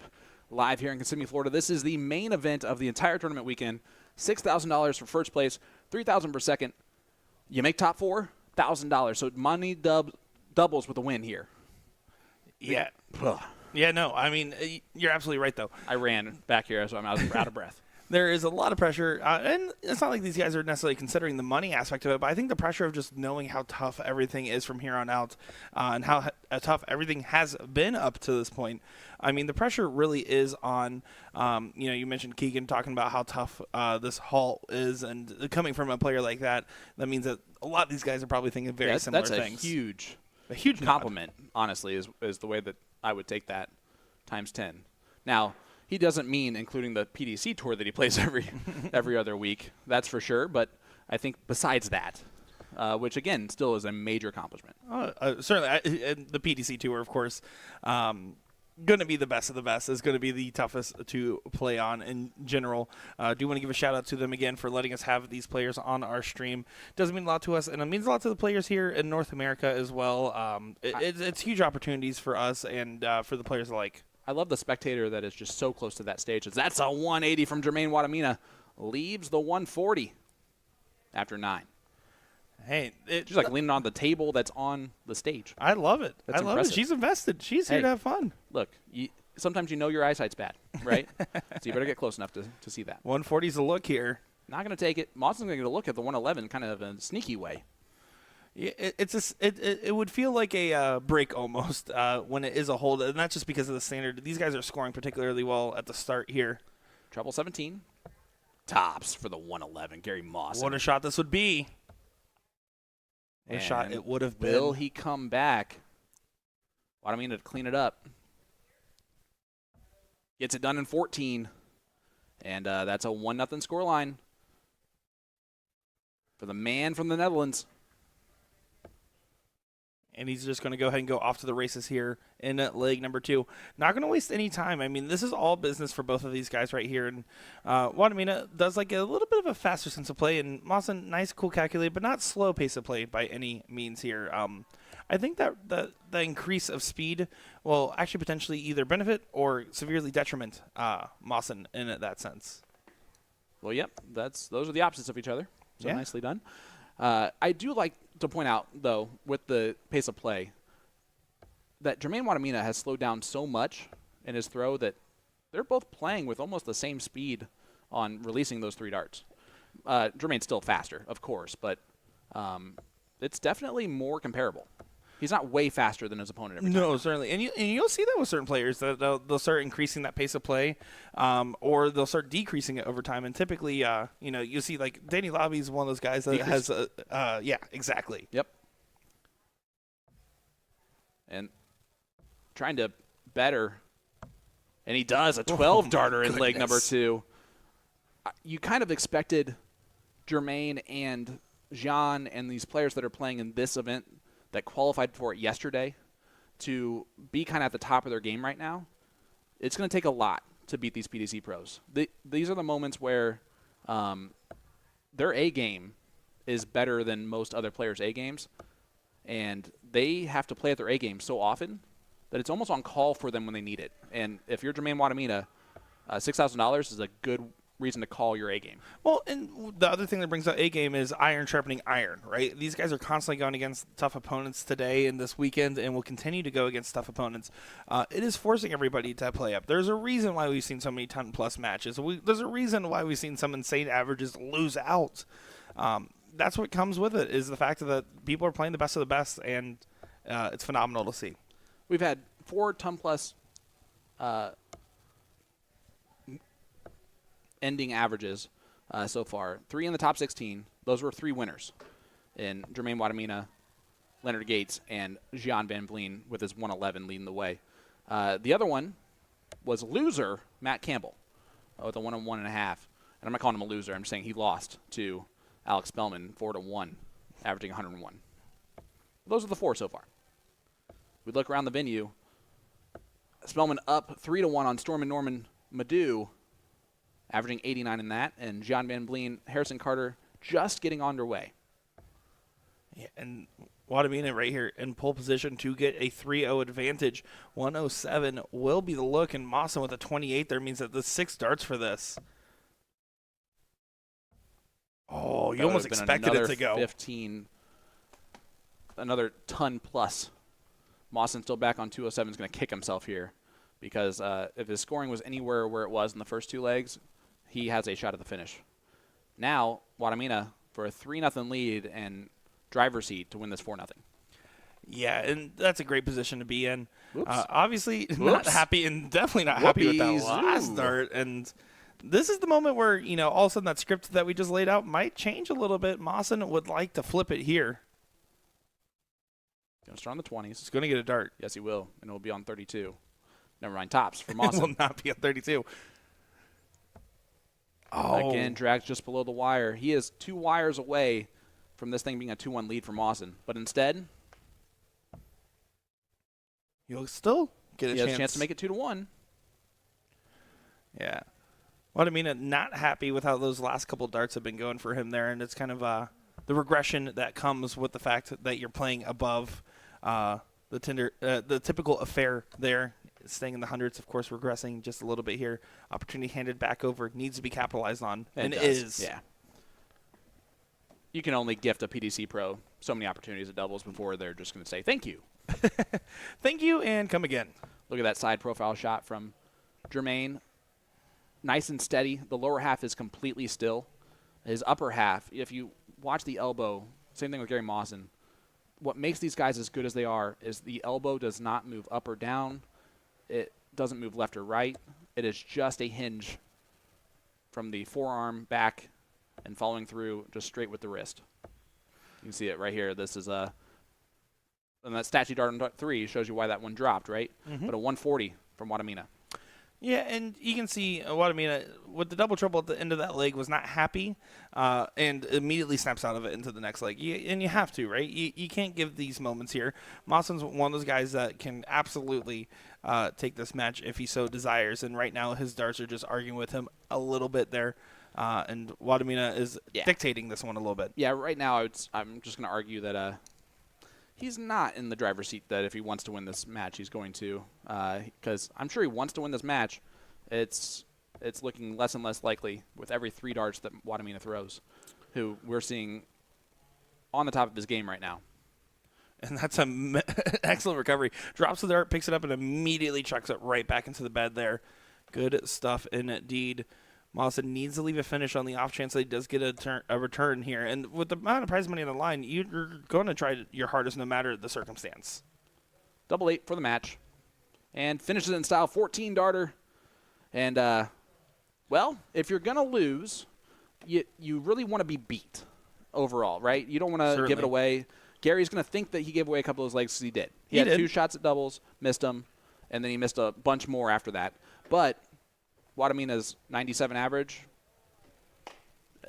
is going to win most of the time. A well-deserved win there. Yeah. And honestly, one of the guys that is trying to say, hey, I might be a favorite for this one the way he's been playing right now. Well, in leg number 2, they missed so many darts at a double that you think of what that average could have been for Wadamina. Yeah, that and we're going to potentially see him have a redemption on that because he is in to the next round here. And the semifinal is up here first. It's going to be Jermaine Wadamina versus Leonard Gates in that first battle. Ooh, that sounds like a good one there. It's going to be great. The greatest senior tour player of all time taking on the 42nd player in the world. It's going to be a great battle. And then Alex Spellman is awaiting the winner of Gian Van Vliet and Harrison Carter. That'll be our second semifinal. So we have the top 2 Americans on the CDC order of merit for the 20 games. Leonard Gates, the 10-time winner on tour. Alex Spellman, the number 1 seed heading into the season. And they're going to be taking on maybe some Dutch players. Yeah, looking forward to bringing you guys continued coverage of the DPFL Dart event number 3. I almost got the name right. We're just going to call this the DPFL Championship. It's going to be CDC versus PDC in the semifinals if Gian Van Vliet continues his run and takes out Harrison Carter. And that's a big if because Carter is playing well. Well, we'll be back in just a moment's time, guys. And just kidding. Don't go far. 2-0 lead for Gian Van Vliet. Yeah, just don't go far, guys. Here don't we go far. Great matches coming up. Great matches. Joined by Ryan Watson here at the DPFL Live Event 3, and your amateur winner against Chattanooga in the finals, and what was a very dramatic affair on the board. First off, a lot of people are probably wondering who you are. So can you tell us how long you've been playing darts, what got you into the game, and how you got here today? Yeah, so about 3.5 years of playing darts in general, outside of just like being at a bar randomly and throwing bar darts, I guess. I had a lot of friends in the scene back in Alabama that played, and they had a guy that was actually moving away, and they just kind of randomly asked if I wanted the spot. And yeah, I was just like, I've never played, was sure. And then like that first season was actually, I was like the 501 guy, and I was the third slot or the second slot, so I was always catching like the worst players. But I won every game that season, and I was just like, I can't go back now. So it was just like a sickness from then on. 3.5 years, and then I moved to Florida, and then about 2.5 years ago, and it's just been growing ever since. Yeah. Yeah, and I mean, like we said, the finals against Chattanooga there, it was a high-pressure situation, but you ended up coming out on top, getting a $1,000 first-place prize. I mean, is this the biggest event you've won? I mean, what was your thoughts in that moment? I mean, talk us through it a little bit here. Yeah, I wasn't feeling a lot of pressure because I didn't think I'd get to that point. So I'm the kind of guy where if I'm like, there's a certain point where if I get past it, I'm just like, this is all gravy now. Like, if whatever happens next is extra. So even in that game, obviously you step up there on the stage and it's like, this is a whole new thing, and so you're a little nervous at first. And I actually like the stage more because there's no people around. You feel like you're in a little vacuum. You don't know you're on camera unless you think about it, which I wasn't. But no, it was less pressure and more like, I don't know. I just took the pressure off myself a little bit. It didn't seem like he was feeling the pressure either. It was just like maybe the missing some doubles got to him, and I wasn't missing that many. So, it wasn't a great game, but like it was a grinder. It's just, you got to win those. Like, I think, yeah. Well, you did win it, in fact, and Yeah. I mean, to be able to go into an event hall like this where there's PDC Tour card holders, CDC Tour card holders, people that have done amazing things at the top of the dart game for a very long time, what's it feel like to be competing in the same room as them, get a chance to meet a lot of these darting idols? Imposter. But it's just really cool. Like, it doesn't feel real. Like, there's no other sport where you can just like, you can't just like go play basketball with LeBron, like that's not to say that's exactly what this is, but when you walk into a space and there's like Jim Van Veen and Matt Campbell and then Jermaine Watermain over there, these are guys that I watch every day. Like, not every day, but when they play, I watch them. Like, some of my favorite players. And so yeah, that feels weird. It feels weird that I'm just like, I just drove down the road and then here I am with PDC players and I can talk to them and play with them. It's really weird. Yeah. And I mean, you're also very undercover looking in the sense that you have the t-shirt on and the ball cap and everything. Obviously winning the amateur event, what's your next aspirations? Are you going to try to get maybe a jersey sponsor? Are you going to try to continue to keep grinding it out, or where do you see yourself going for the next step of your dart game? I don't know. I don't think about that. Like, that feels not likely or possible. But it's something I want to be really good at. And that's all I really care about, is just getting better at it. And, I most of the time I play every day. I practice every night at home. Like, even if it's 30 minutes, I'm going to throw a few darts. So I think just like, it's less about what I want to do and just like how good I want to be. I want to be one of those guys that's up there, averaging 80s, I want to have those 100 average games. I don't know. I want to see what's possible, I guess, is all I really care about. Well, we're excited to see what's possible as well, and we appreciate you taking the time to chat with us here. Again, you gave us a great performance on the stage, and it's looking bright for the future of Florida darts, with Ryan Watson being a welcomed addition to it, and we wish you nothing but the best of luck. Thanks.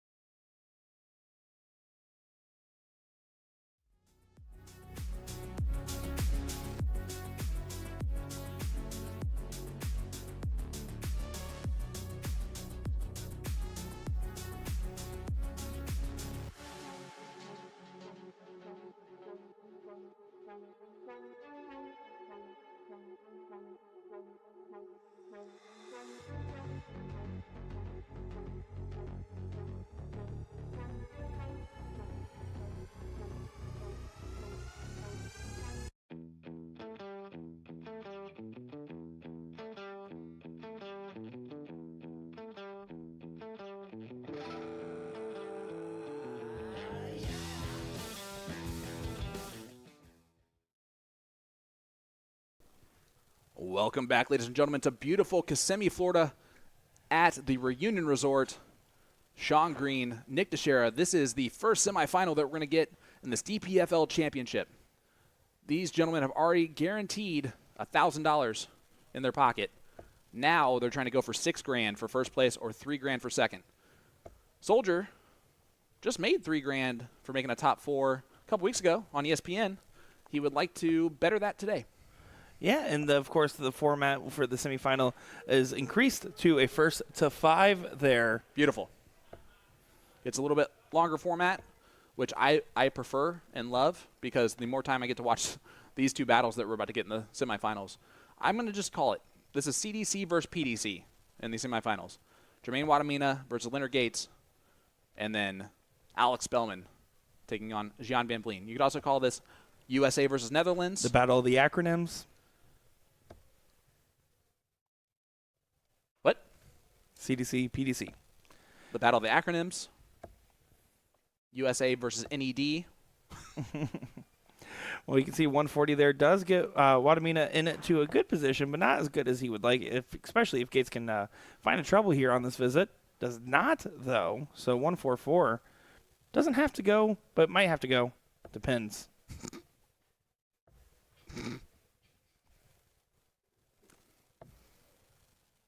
I'm laughing because that's exactly how I would have messed that up too.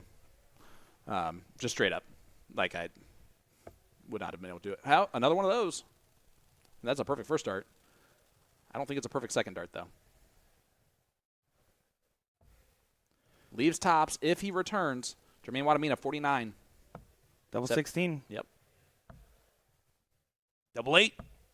Doesn't go. And a little bit of that double trouble that we saw from that last, halfway point from the last match we saw against Mawson there. Good market for Gates, but it's going to be double 10. And he also goes inside. Not like either of these players to miss doubles like that. I think it's some first leg blues going on as Wadamina does find it there. And I don't think that standard will be the standard we'll see for the rest of this match, more than likely. Yeah, JW takes a 1-0 lead. It's just a hold a throw. And honestly, with it being kind of a little bit of a shaky first leg, if you're Gates, you got to feel decent about that. The only thing you don't feel decent about is that top 8 battle that you had to kind of warm you up for this one, because Gates only averaged 75. Well, how about that average increaser right there, finding a maximum upstairs to start off leg number 2 here. Again, a huge thank you to the Professional Darts Corporation for allowing us to stream these players and for giving them the access to do so. Well, it makes things so much better for our viewers, better for us, better for everyone. I do want to also, while we're in the mood of giving shout-outs here, want to mention as well, hold on. Leonard Gates said, let me go ahead and hit this first real quick, and then you can go ahead and say whatever you're going to say, Nick. Free beer in the dart hall there for these players watching and supporting the finals as we get another 180 in response from Wadamina. His second of the leg. 3 Leonard would like to not hit another 180. 60 only. So PDC versus CDC battle is about to be 2-0 PDC. It is a race to 5. So a bit of a longer format. That does go in the double 10.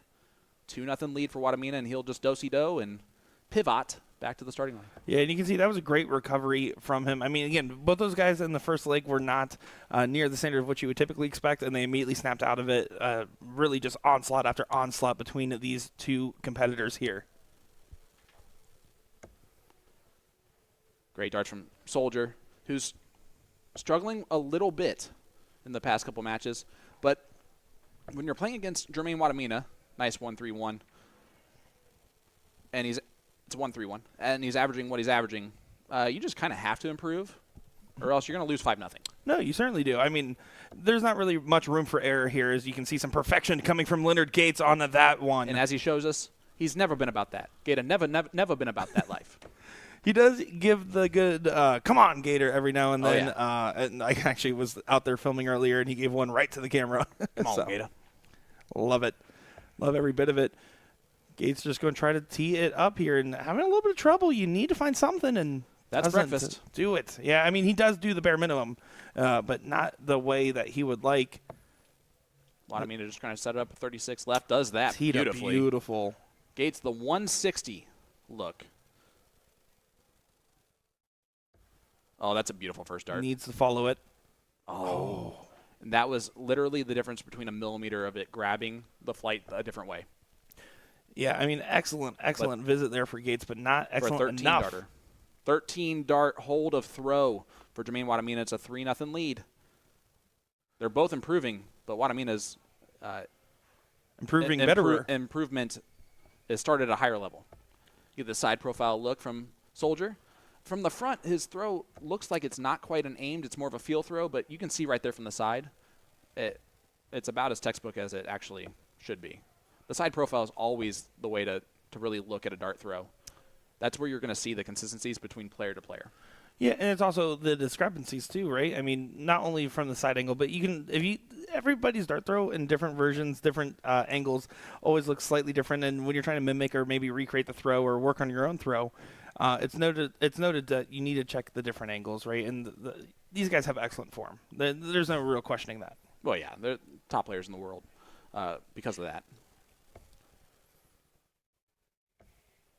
Soldier hits the 177. Big dart from Leonard Gates. Leaves 44. Yeah. And this is what we like to see out of him. Magnificent Against an 11 darts. dart hold to throw. Look at these averages just raising. Roof raising. Yeah, this is amazing standard from these guys, and this is what we expected to see. And we told you the first leg was an outlier.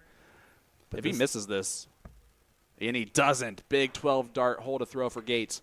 3-1. Yeah, needed that leg on the board, but this is where it starts to get a little bit hairier here as right now Wadamina starting off with perfection once again. Second time in this match he started off that way. That's a 180 from JW. Soldier trying to follow suit. The 140 is a good match, but we're seeing top darts for the PDC, for the CDC, battling it out.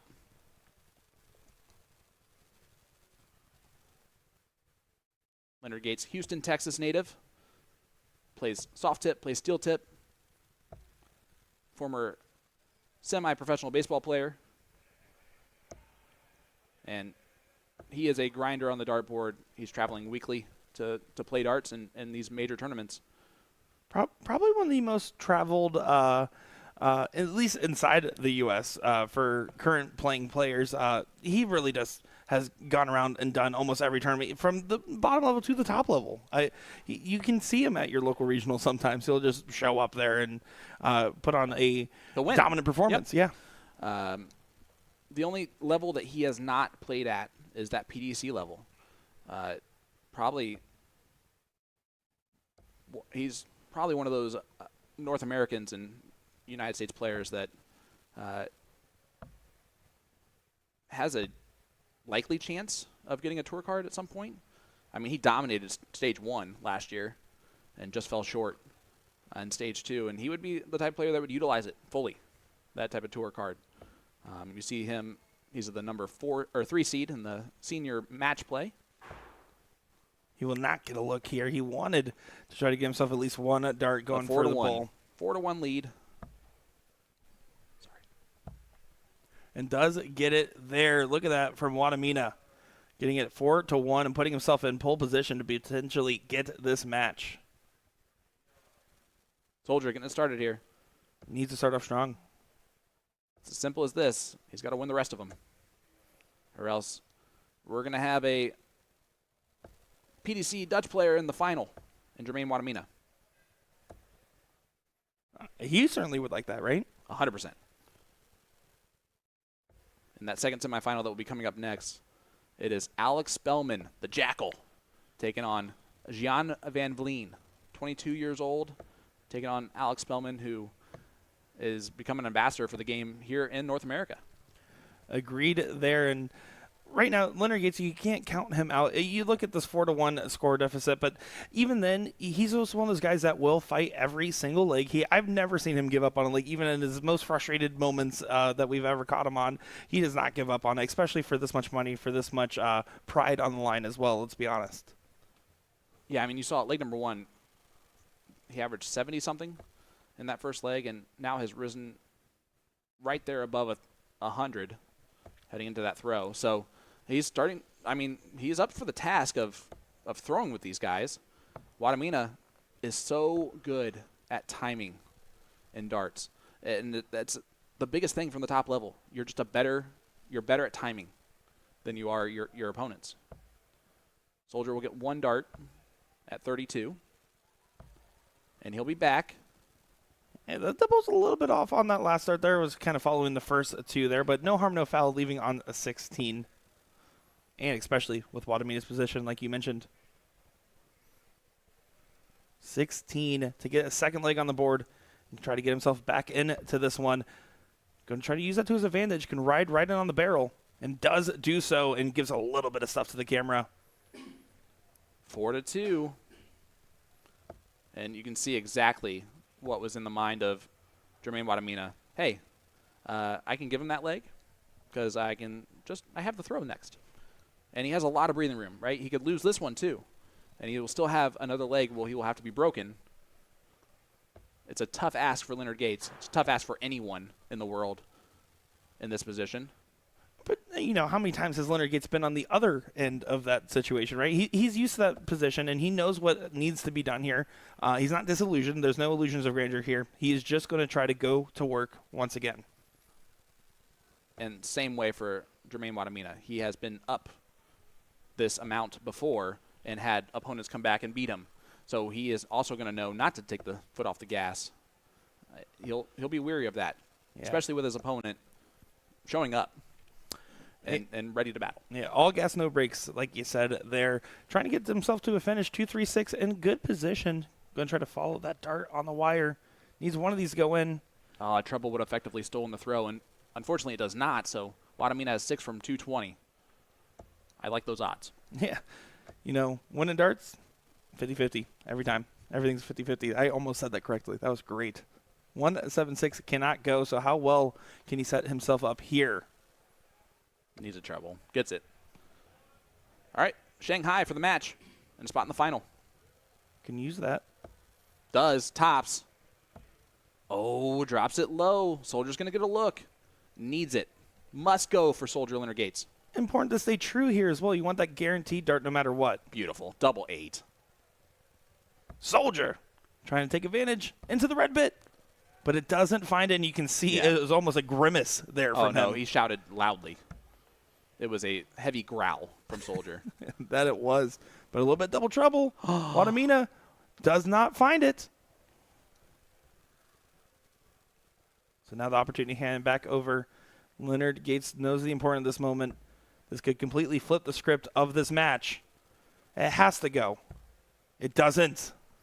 And in this situation, Nick, would you agree that that's a moment where Soldier was not expecting to come back, and that adrenaline dump that he just had by screaming, thinking it was over, he was unable to really regain the form? Yeah, no, I would 110% agree with you there. I think that was one of those things where he didn't expect to have the opportunity, like you said. But on top of that, it was the frustrations of knowing that he missed that previous round. I think he was still kind of thinking about those last 3 darts more so than the adrenaline dump of anything else. But there's so many factors that really play into it. And you can see Leonard Gates obviously a little disappointed with this exit. But, I mean, Wadamina has kind of been that guy today, and he's really showing some of the best stuff. And these 2 guys have also been showing us some great stuff, wouldn't you say? Yeah, 1,000%. You can see the second semifinal. They are ready to go. So we are not going to take a break. Gian Van Vleen, Alex Spellman, the match coming up next. The Jackal taking on the Giant. And the Giant is not a ironic nickname. Gian, at 22 years old, while in good shape physically, is very tall. Yeah, he absolutely is. And notable to mention that, the 22-year-olds have been faring fairly well here. I mean, Joey Linaw getting into a final with Leonard Gates there as well for the Open Cricket. It's great to see, again, this next generation of young talents. And on top of that, I mean, of course, Alex Spellman in the last few years really hasn't needed an introduction. Really, about 3 years ago, has started his campaign and has been slowly working on submitting himself as one of the best shots in North America, and I think he's successfully done so. There are a lot of PDC players that have a lot of respect for Alex Spellman. that know how well he can play. Alex goes to tour school or goes to Q school, but he's okay not getting a tour card, which is not like most players that go to do it. He goes for the experience of doing so. If he gets it, great. He'll use it. If he doesn't, he is totally fine growing the game here as an ambassador. So, and has been a fantastic proponent in growing this game here. Gian Van Vleen is a tough opponent. 31 ranked player in the world. He has the highest average so far in the tournament at 96.6. His first 9 is a 108. But if there's anyone that can keep up with that, it's Alex Spellman. Yeah, and of course, both these guys have so much under their belts, so much accomplishments to their names, and Ian just really kind of just curious where he will go. But Alex Spellman, I do want to mention this, does do coaching with DPFL as well, so does do his online session coaching there and works with the program pretty adamantly. And that's great to see because he's really one of those guys that's not afraid to part his knowledge onto others and kind of share some of the trade secrets and talk inside baseball with these guys. Hey, and a huge shout out to Bruce Robbins, who's going to be chalking this one. Bruce, a very, very long-standing member of the Minutemen Dart Association. So shout out to them.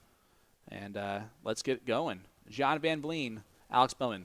Will it be a battle of the jorts in the finals, or will Alex Spellman crash that party?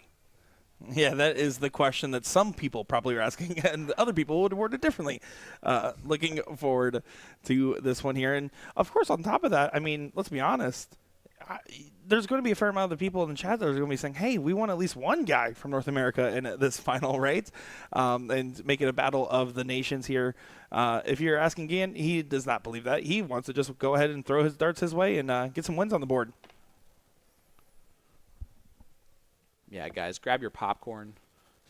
Just scoot to the edge of your seat. You won't need the rest.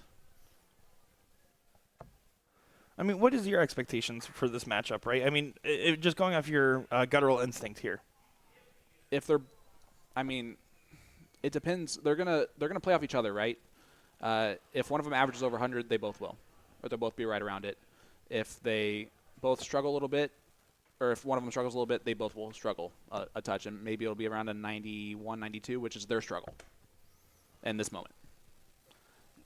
Jermaine Wadamina awaits the winner of this in the final. Again, these players guaranteed $1,000. A win here adds an extra $2K on top of that automatically with a chance to win 6. Yeah, and that's a tantalizing prize in front. Alex Spellman trying to find a tantalizing triple as well as, look at this, lighting it up at the right moment. Oh, my goodness. Spellman leaves 60 after 12, or 50 after 12. Did you shoot the bull here? Just to get it started on the right foot? For how methodical he is, I would highly doubt that he takes the bull shot. That's not him at all. That's not his style. He would rather do that every day of the week. 14 dart, hold a throw in leg number 1 for Spellman. He sets the tone that this is going to be a match that Van Veen's going to really have to work for. And he's up for that task. Of course I guarantee you that. He absolutely should be up for this task. And, you look at Alex Spellman, we kind of mentioned just there how methodical he is. He is one of the most self-analytic players I've ever seen. He is talking about every point of his throw. He's thinking about his arm position, his dart, the angles of everything, the wind trajectory probably. He's looking at local weather reports maybe. No, he's not. To the point, though, where he is hyper-analytical of his game, which makes him a great coach, mind you. But also one of those things where when things are going well, he knows it's going well and can continue to replicate that as much as he can. But he's also very good at adjusting his throw if things are not going well. Sometimes being over-analytical can harm, definitely. In his case, it does not do that. If he was not over-analytical, he wouldn't be as good as he is. Yeah, and that is the pros and cons of the situation there.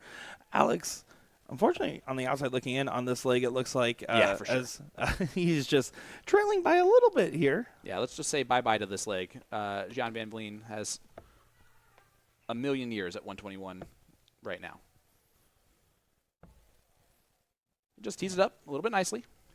Yeah, wanted to probably get a little bit more out of that one, but it's going to be just fine there and will certainly suit the case. I think it'll be fine for tops on the tee-up. with Spellman back on 355 and not getting anywhere closer. That's the Florida math in me, by the way. Fair. Tops. Now double 10. And he pins the double 15. That's too many, in case you were still worried about that Florida math. Appreciate that. So Spellman going to look at the bottom of the board, 306 left. Now going up. And that is going to be a dart that he's going to hate, that second dart. I think right now what Spellman is thinking is, okay, well, this leg is obviously probably not going to go my way. I'm going to just focus on making sure I'm ready for the next one. And that's entirely where his headspace is at. He is not really focused on the current state of this one. And right now, Van Veen is kind of struggling a little bit towards the tail end. And Alex is probably also thinking, man, what if I did hit a couple more big rounds?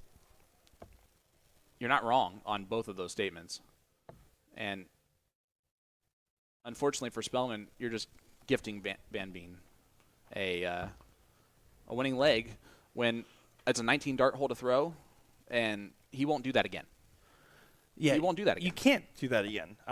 When you're talking a first to five format, it is still, I mean, don't get me wrong, it is a slightly extended format, but it's not as much as you think, and those separations can come at any point. If you throw the 19 dart game at the wrong time, it is maybe over for your tournament run.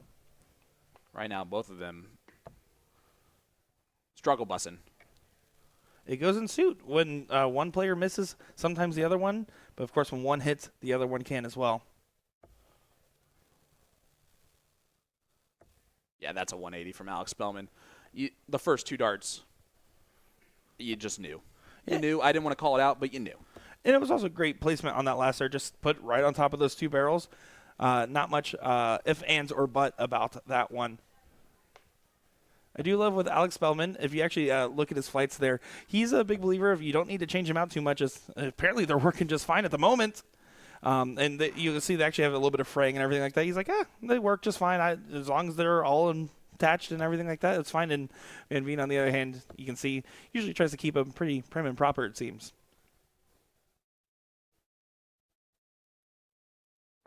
Spellman in Fuego in this leg. And he knows that really he only has to throw great in 5 legs. And those are going to be the 5 legs that he gets to throw in with an automatic advantage. The problem is that he's playing against a kid, and I'm going to call him a kid. He's 22, but I'm 36, so I'm allowed to say it. He's playing against a kid who, even if Spellman throws great with the throw, he could still lose that leg. Well, and as Spellman is going to try to take this one right here, is not going to underestimate somebody based off age. I mean, going from the Carolina area as well. I mean, very familiar with PJ Stewart. I was and just all those calling him guys. a kid just because we need to be reminded that he is a kid. Another one of those. Oh, he moves to the 16s. Yeah, it does collect on the last one there, but I think the first one just looked good enough where you almost kind of want to stay for momentum purposes. Yeah, actually, even if he didn't agree with where that first start was laying in the treble, I still think the better shot there is tops than instead. But Spellman gets it done, cleans it up nicely. It's a 2-1 lead for the American from Fuquay Varina, North Carolina. Finding 100 for Van Veen to get things going here. Again, he's just going to focus on playing those consistent turns here in, here out. And the fanfare and the fancy shots will come in the right times when you need them most. And everything else in between, you just need to make sure it's dialed in as much as you can. I love this, by the way. There's a lot of people there watching this stage action happening. You can see Steve Brown, director of the JDC, in the background, also watching along. It's 9:33, so the blind draw is just getting started or about to get started. So this is the moment where as many players are in the room, it's going to be in the room, and this is a semifinal that I would be glued to as well. Yeah, how do you not watch this, right? I mean, this is literally darts that would be televised overseas as well. I mean, with the standard, with the ability of these players, the notoriety of them, and what's on the line here for these players. Let us know in the chat. Who are you rooting for? Who do you have in this? What's the final score prediction? 2-1 lead here for Spellman. And while you're at it, just hit that share button. It's super easy. It's right next door. And if you're not a subscriber, if you're on YouTube, definitely hit that subscribe button. If you're on Facebook, definitely follow USA Darts. Bring you coverage almost every week, sometimes more than once a week. Depending on these weeks. Nowadays, there's more and more events going on here in North America, and we're happy to cover each and every one of them. It's basically You're not how it is wrong, nowadays. Well, 144 might have to go because Alex Spellman does get himself to a finish there and a big find on the 140. It's not going to go, but Van Veen's got to assume that he's going to be back. I don't assume anything when playing Spellman. Staying right there. Look at this. Double 14. That's a big 148 checkout for the Jackal. And that's why you don't assume anything when you're playing Alex Spellman. Wow. 15 dart break a throw. That's the first haymaker thrown in this match. Spellman, though, needs to settle in. This is, of course, what you do after a 148 checkout, right? You just struggle early. You can't kick it from here because I guarantee you that's going to motivate Van Veen to perform better in this leg. Yeah, it's certainly the case. And, we talk about the John Park golden rule, right? I mean, 2-leg separation from the winning for Alex Spellman and 2-leg separation for Van Veen from Alex Spellman. Right now, I mean, it's just foot on the pedal. That's entirely what your thought process is going to be here for Alex. It's just keep doing what you're doing. It's slowly going in your favor. And Van Veen, honestly, really isn't doing much wrong, but it's not the tightest performance we've seen from him, especially on paper. No, but his average is just going to continue to rise from this point in this match. I guarantee it. Spellman's going to have to do the same. And he can do the same, and he will, if Van Veen starts to. And the chat's not wrong. I am saying an L for no reason. Well, that's an L for you then, Sean. Very much so. And Van Veen, in the process of attacking the throw, leaves 121 after 9.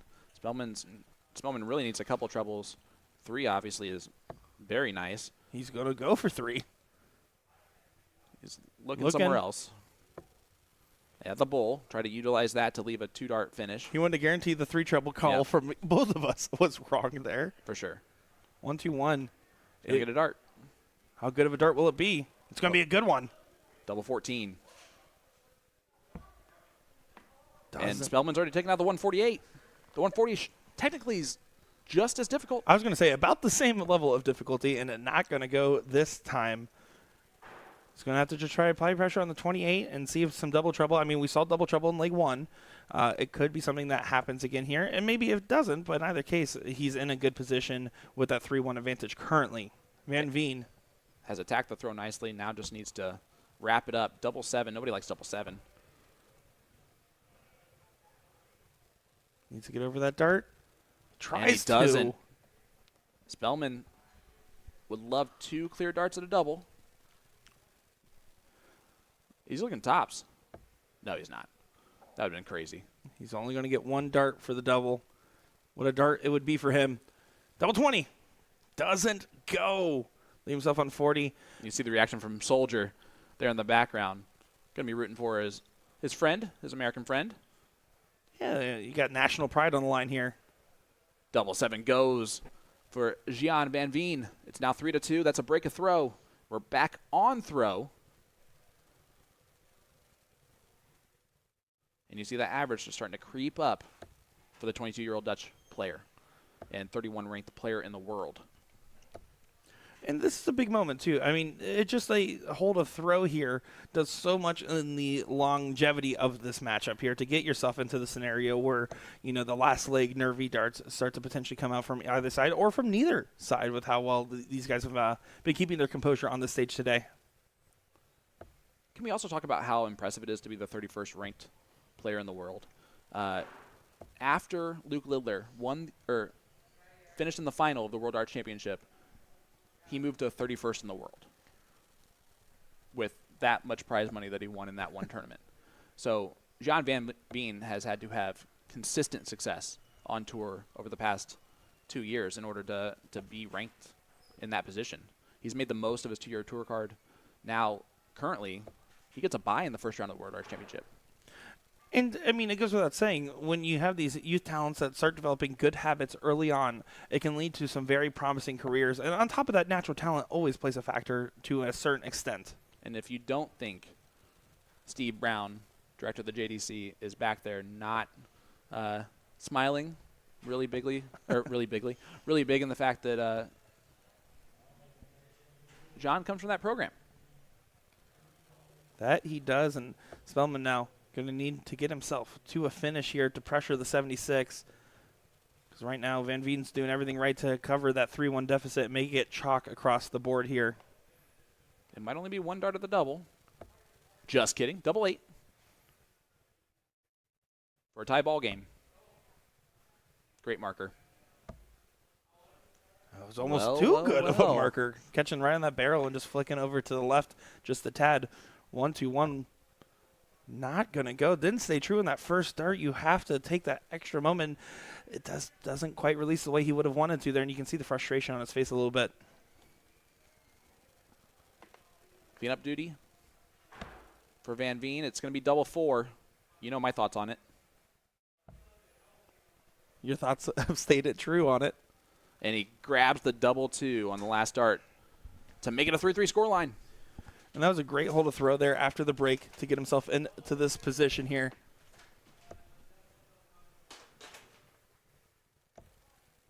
It's a best 2 out of 3. $2,000 is the difference. To play Jermaine Wadamina in the final there. No matter who gets to that match, it's going to be a barn burner, as this one currently is as well. We have the chat, McNamara, saying GVV doesn't lose another leg is the statement he's making.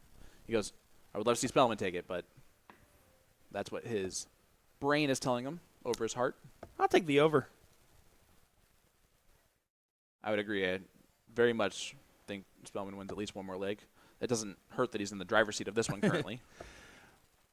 Well, he has to be careful, though, because Van Veen at any moment can kind of close that distance, and this is the moment where he's going to try to do so. This is where timing matters. Moments like this, where it's a slight off shot, as it looks like they're going to correct that real quick. Yeah. They both knew. They both would have easily have done that. As soon as Spellman realized that Bruce had made that error.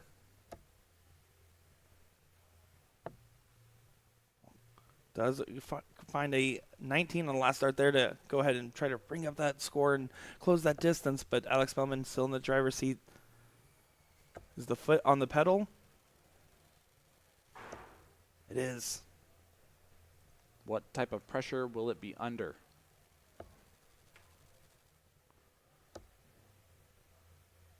Zero. Yeah, I was going to say that's best case scenario, 6 starts for 118. Good position for the Jackal here. He's going to get a dart. To go to match point. Spellman. He will return with tops. And how about this? The Gambler is putting his wager out there. GVB has struggled in last leg deciders. I see it 5-4 Alex. Interesting calls all across the board here. Alex to get to match point once again. Double 10. The red bit. And the last thing you can do is you cannot give GVB a shot at 160. You cannot give GVB a shot at 160. Yeah, we talked about the timing of the 148 for Alex Spellman. Don't count out Van Veen either. This would be better. This would be better.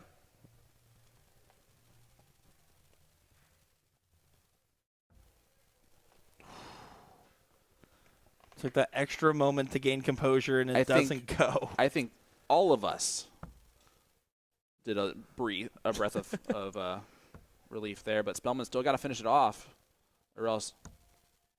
Never mind, doesn't matter. Does finish off. What a great last start. That was huge. Yeah, no, massive moment of composure there on those last 3 darts. Obviously, Alex Spellman not happy with how many darts it took and how much of a scare that was, but Van Veen's not going to think about it for too long, it seems. Yeah, how about that? It was a 21-dart hole to throw at the end of the day, but there's so much drama in those last 6 darts between both players. Yeah, and there's going to be continued drama here in this leg, it seems.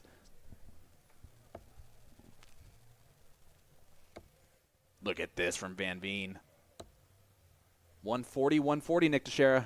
Yeah, not bad. I mean, if you're going to score, finding 2 treble visits is the difference maker. We saw with Luke Littler's run in the World Championship that kind of got him on the map for many people, was the fact that just every time he was always finding 2. And then when he was hitting the 180s, that's great. When you're hitting the 100s, that's fine. But if you're finding 2 trebles every time you go up, you're going to be feeling fantastic on that level of consistency. Well, misses the 25 or bowl setup on the last dart, so he's back a little bit further than he wants to be. Spellman needs 2 trebles. Not going to do it. So this looking so far like the gambler is on the right path there. Yeah, looks like it's going to go to a last leg decider unless something crazy happens like double trouble from GVV, which is obviously something that can always happen. And on top of that, I mean, I always say never count Alex Spellman, but of course he's on the outside looking in with this particular leg here. Pressure. Not max, but enough. We'll see if it's enough. Double 20 to get us to a tie-breaking leg. And it goes in the double 10. Last leg decider in this second semifinal. It's been a battle. The averages have been less than desirable, but the actual results of this match have been anything but. Yeah, and this is important for Alex Spellman. He has the throw here in this last leg, and he's going to take advantage of it with that open there. Oh, my goodness, a 1-3-7 to get things going. Van Veen going to try to respond in suit. Great last start. Needed last start. And Alex kind of drops that first one a little bit low for him. You see it's even pitched up a little bit. He might have to find a cover. Uh-oh. He doesn't. He decided to stay, and it kind of almost overthrew that last start. Opening here for Van Veen.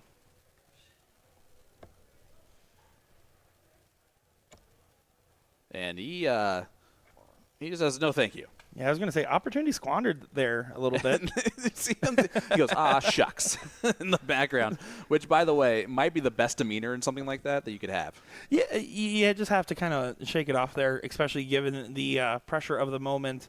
The more you can smile and wave, the better you'll feel. And there's a lot of players that would do that and then immediately get frustrated, but not him. And he follows the 180 after the 30, immediately makes up for the misstep. Yeah, right back into the leg here, and in fact, leading the pack between him and Spellman at the moment. Spellman not going to be able to leave a finish now. Yeah, the advantage has been stolen from Van Veen. He now has 6 darts from 191 for an all-Dutch final in a battle of the jorts. That it would be. Does find that last start into the 19s there, putting himself in excellent position. Huge last start. Alex Spellman needs to stay cool and collected and find a little bit of magic here. Soldier starting to pout because his friend's behind.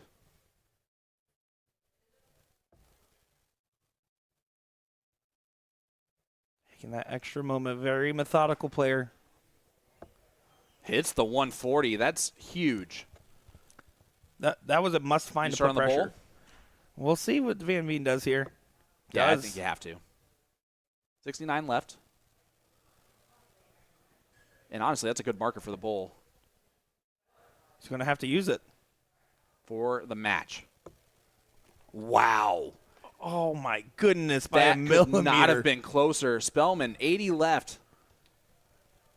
If he stays true, he'll have at least 1 dart at his favorite double. It's only going to be 1 dart. Doesn't go to the Jackal here. You can see everyone kind of just looking around, wiring the doubles. Which wire will be on the favorable side for these players? Beautiful first dart. Double 8. 2 darts incoming for the match.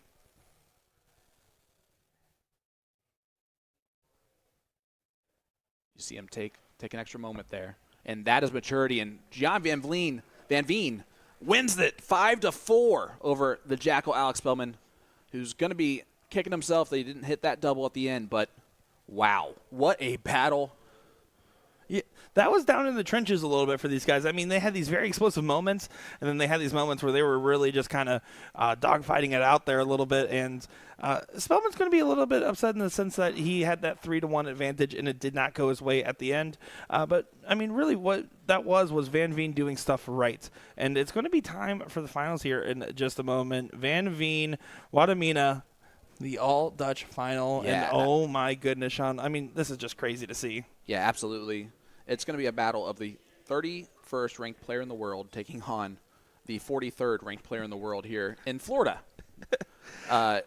Both PDC tour card holders, both Dutch stars on tour, and they're going to be battling it out. Top 2 averages of the event are going to the final. You can't ask for what is going to be insanity between 2 qualifiers that had to qualify for this yesterday. Yeah, that's true. I mean, these are on-site qualifiers that are making the run. Danny Baggish with a great comment in here. All-American final for the cricket, All-European final for the 01.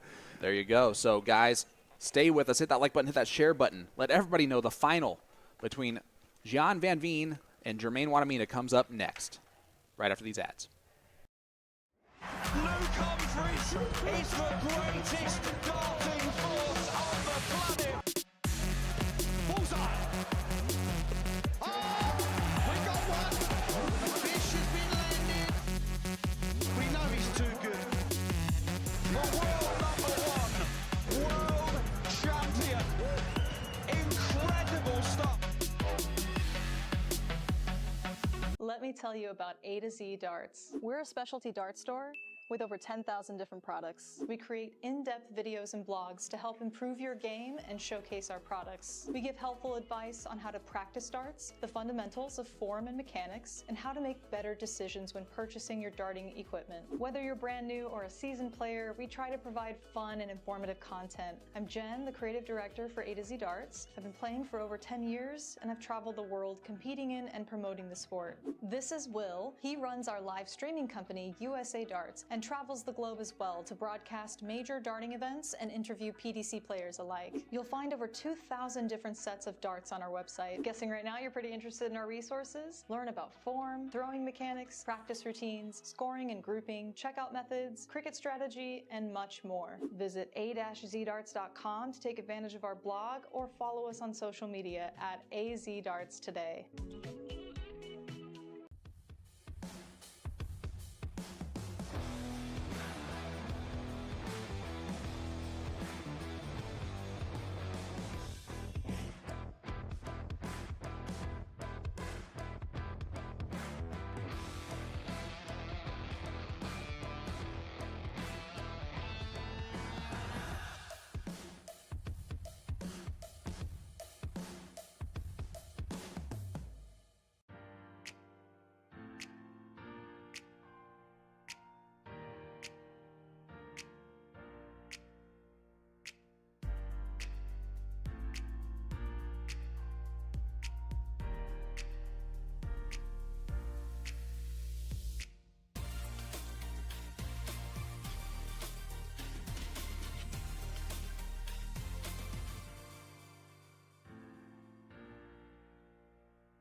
is the greatest darting force on the planet.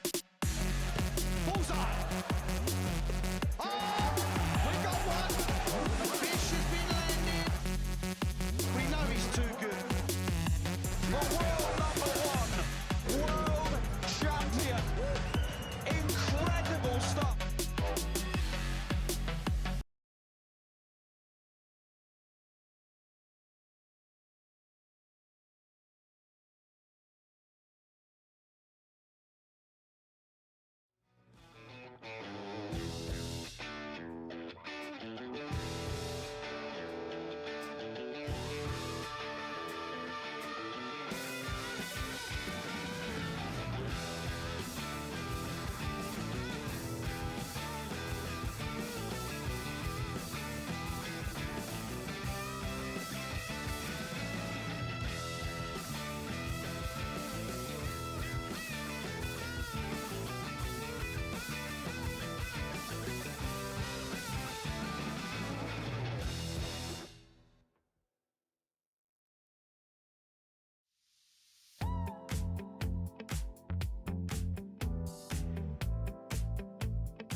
Welcome back, ladies and gentlemen, to the DPFL Championship Final. Well, they flew 6,000 miles to play each other, but it is the Battle of the Jorts. Gian Van Veen taking on Jermaine Wadamina. Yeah, I'm so excited for this. And look I'm at, Sean Green, your play commentator, joined by Nick Dichiria. Nick, I'm so welcome. excited to be here. I am so excited to be here, Mr. Deshaun Green. Look at how international the stage is. Of course, Jacob saw on the chalk for this one as well from Canada. So full international matchup, all in Kissimmee, Florida. And we're going to be lighting up some fireworks here on the dartboard. Wadamina, you almost felt like with the matches we've seen on stream, it's kind of seems like his to win. But Van Veen, with the numbers he's put up on the sideboards there, really makes it question, hey, who really has the advantage here? And it's going to be too close to call this early. Well, 100%. First of all, great point to point out Jacob Sa. What a moment for him. He is the current Canadian #1 youth player to commentate a match of a former youth finalist. Mm-hmm. And this is in 2 PDC pros, the 31st ranked player in the world in Van Veen and the 43rd ranked player in the world. And, hey, you and I can just get to nonchalantly do this commentary, like a PDC match commentary. And which shout out to the PDC again for letting us have these players on our stream here. And shout out to DPFL for bringing us in here. And let's be honest, we're excited to see. Putting on a great event that these players want to play in. Oh, these players love playing in. You heard Keegan Brown's comments earlier. Yep. He was loving every bit of it.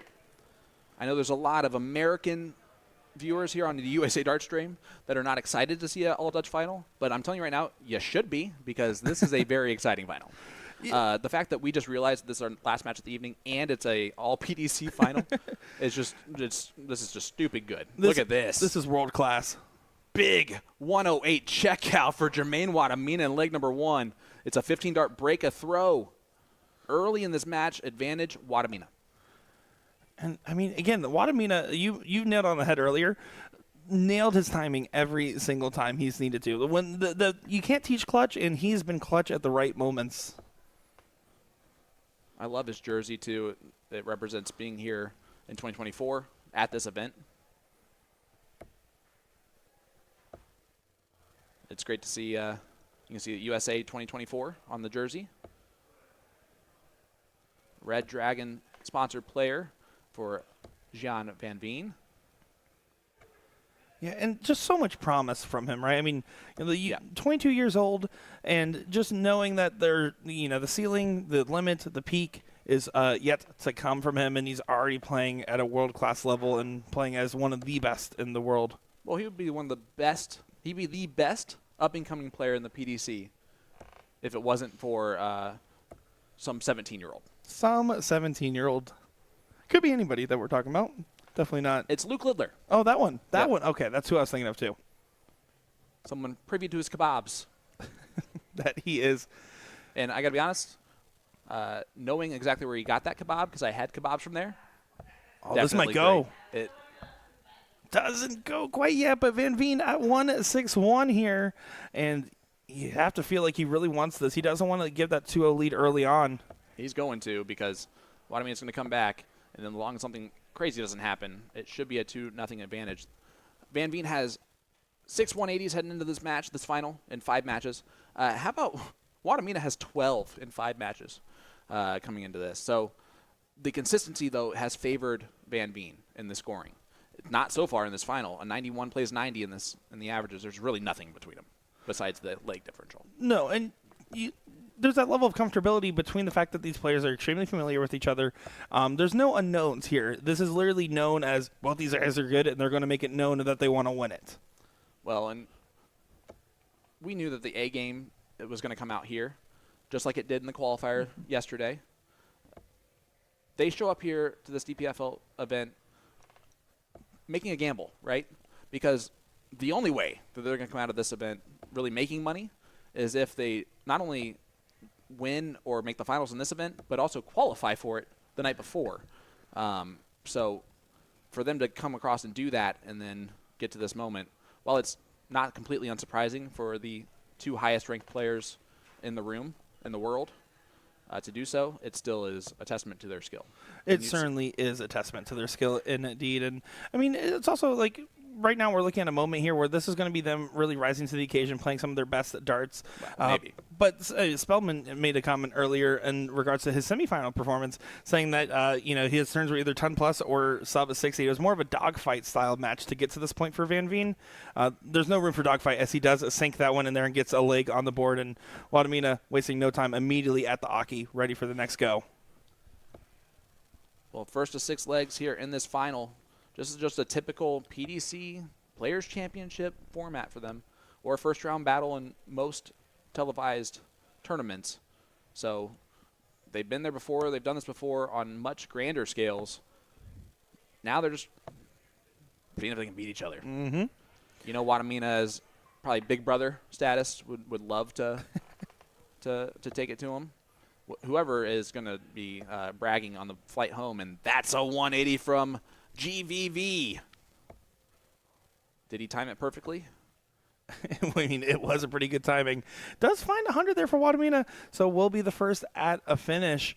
127, not a bad look at a finish either, potentially. Kind of crossed all over and not able to get into the bed there for Van Veen.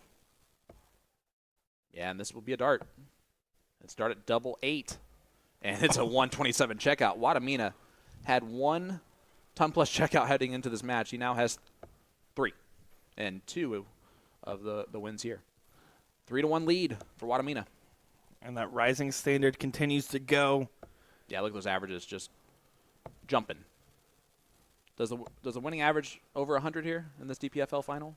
Championship? I'm going to say yes. And here's why I'm going to say it. It's because we want to see it and they want to please the fans. I was going to say, it's because we hope so. Because we want that. Guys, hit that like button, hit that share button. Final DPFL championship. Sean Green, Nick Dichiria on the call with Will Stuart doing all the camera work, so direct your attention to him for any complaints. Jacob Saw chalking this bad boy, the Canadian #1 youth player. I do love that, there's a lot of young blood on the stage between Jacob Saw and Van Veen, right? It's cool to see. And a great point there from Shane Sando, just pointing out how amazing this is for DPFL to have the final of their championship featuring 2 PDC professionals. You think, you wouldn't even imagine, if that was even your goal heading into this, accomplishing that goal as quickly as they have in 3 years. Yeah, on top of that, I mean, last year was the final of the CDC players, right, with Alex Spellman and Stowe Bunce there. So a little bit of a flip-flop of the acronym war. All right, Van Veen, 48 left for a hole to throw and a 3-2 scoreline. Double 8.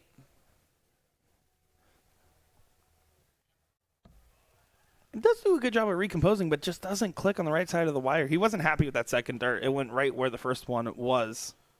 It'll be 1 dart at tops for Wadamina, and he pins it. He is just hammering these doubles. 4-1 lead. Doubles make the difference, and right now you saw Van Veen give an eye roll in the background. But right now JW is on top of the doubles and up 4-1, and that was a break of throw on top of it. Well, it's just the finishing from Wadamina. I mean, what are you supposed to do when your opponent's basically hitting doubles on command? And, I mean, obviously Van Veen's been scoring just fine. He's been getting himself in the races and just a couple of haywire darts. Of course, I mean, he really should have taken the 48. He really wanted to take the 48. And when it doesn't go his way, the timing, once again, Wadamina just doing what he needs to do. Yeah, and now, as the John Part rule of thumb, Wadamina is 2 legs away from victory. Van Veen is down 3 legs. Van Veen's in trouble, officially. Yeah, in the deep-seated waters here on the Florida coast.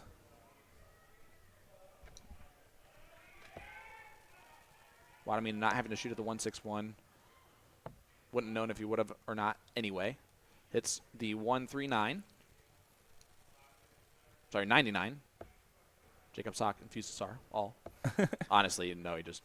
It's probably I thought that there were 2 in. So it was my fault, actually. 62 is the look. Trip 10 over to the double 16. He's not missing His doubles. finishing is perfect. I mean, it's pretty much near perfect. Finishing. Yeah. Yeah, I couldn't agree more there. And Van Veen's aware of what's happening, and now he's aware of the situation. It is win out for him. 5 on the spin is necessary for Van Veen. Well, now that I see this comment, Mike Halsher, I'm just going to give you credit for the masterclass comment because I did not see it ahead of time, but let's be fair. I'm just going to give it to you. Wadamina 1 of 40 on the open here, just continuing the onslaught. And you got to give Guillen some credit here. He's not rolling over by any means. He's, in fact, performing better and better each leg throughout, and they're just both continuing to rise and rise. And rise. And rise. Needs 2 troubles here, or else he is in trouble. Guess what? Wadamina wants to hit one for a finish chance, and he does find it on the last start there. Man. Setting himself up for potential break of throw for the win. Yeah, you know what's great is beating your friend over here, but you know what's better? Hitting a 170 finish to beat your friend. Not going to do it. Yeah, but Van Veen only got himself to 164 there. He didn't really get himself to that checkout that he wanted to, and it has to go now, or else the tournament is over. And it does not go. So Wadamina 3 darts for the match and a 6-1 victory over his fellow countrymen. Working his way in. And he just was, it was a masterclass in doubles. Well done to Jermaine Wadamina. He deserves it. $6,000 goes to JW. $3K goes to Van Veen. I know that they both don't need it based on their amount of wins so far this year, the PDC and last year. That's why they're ranked as high as they are.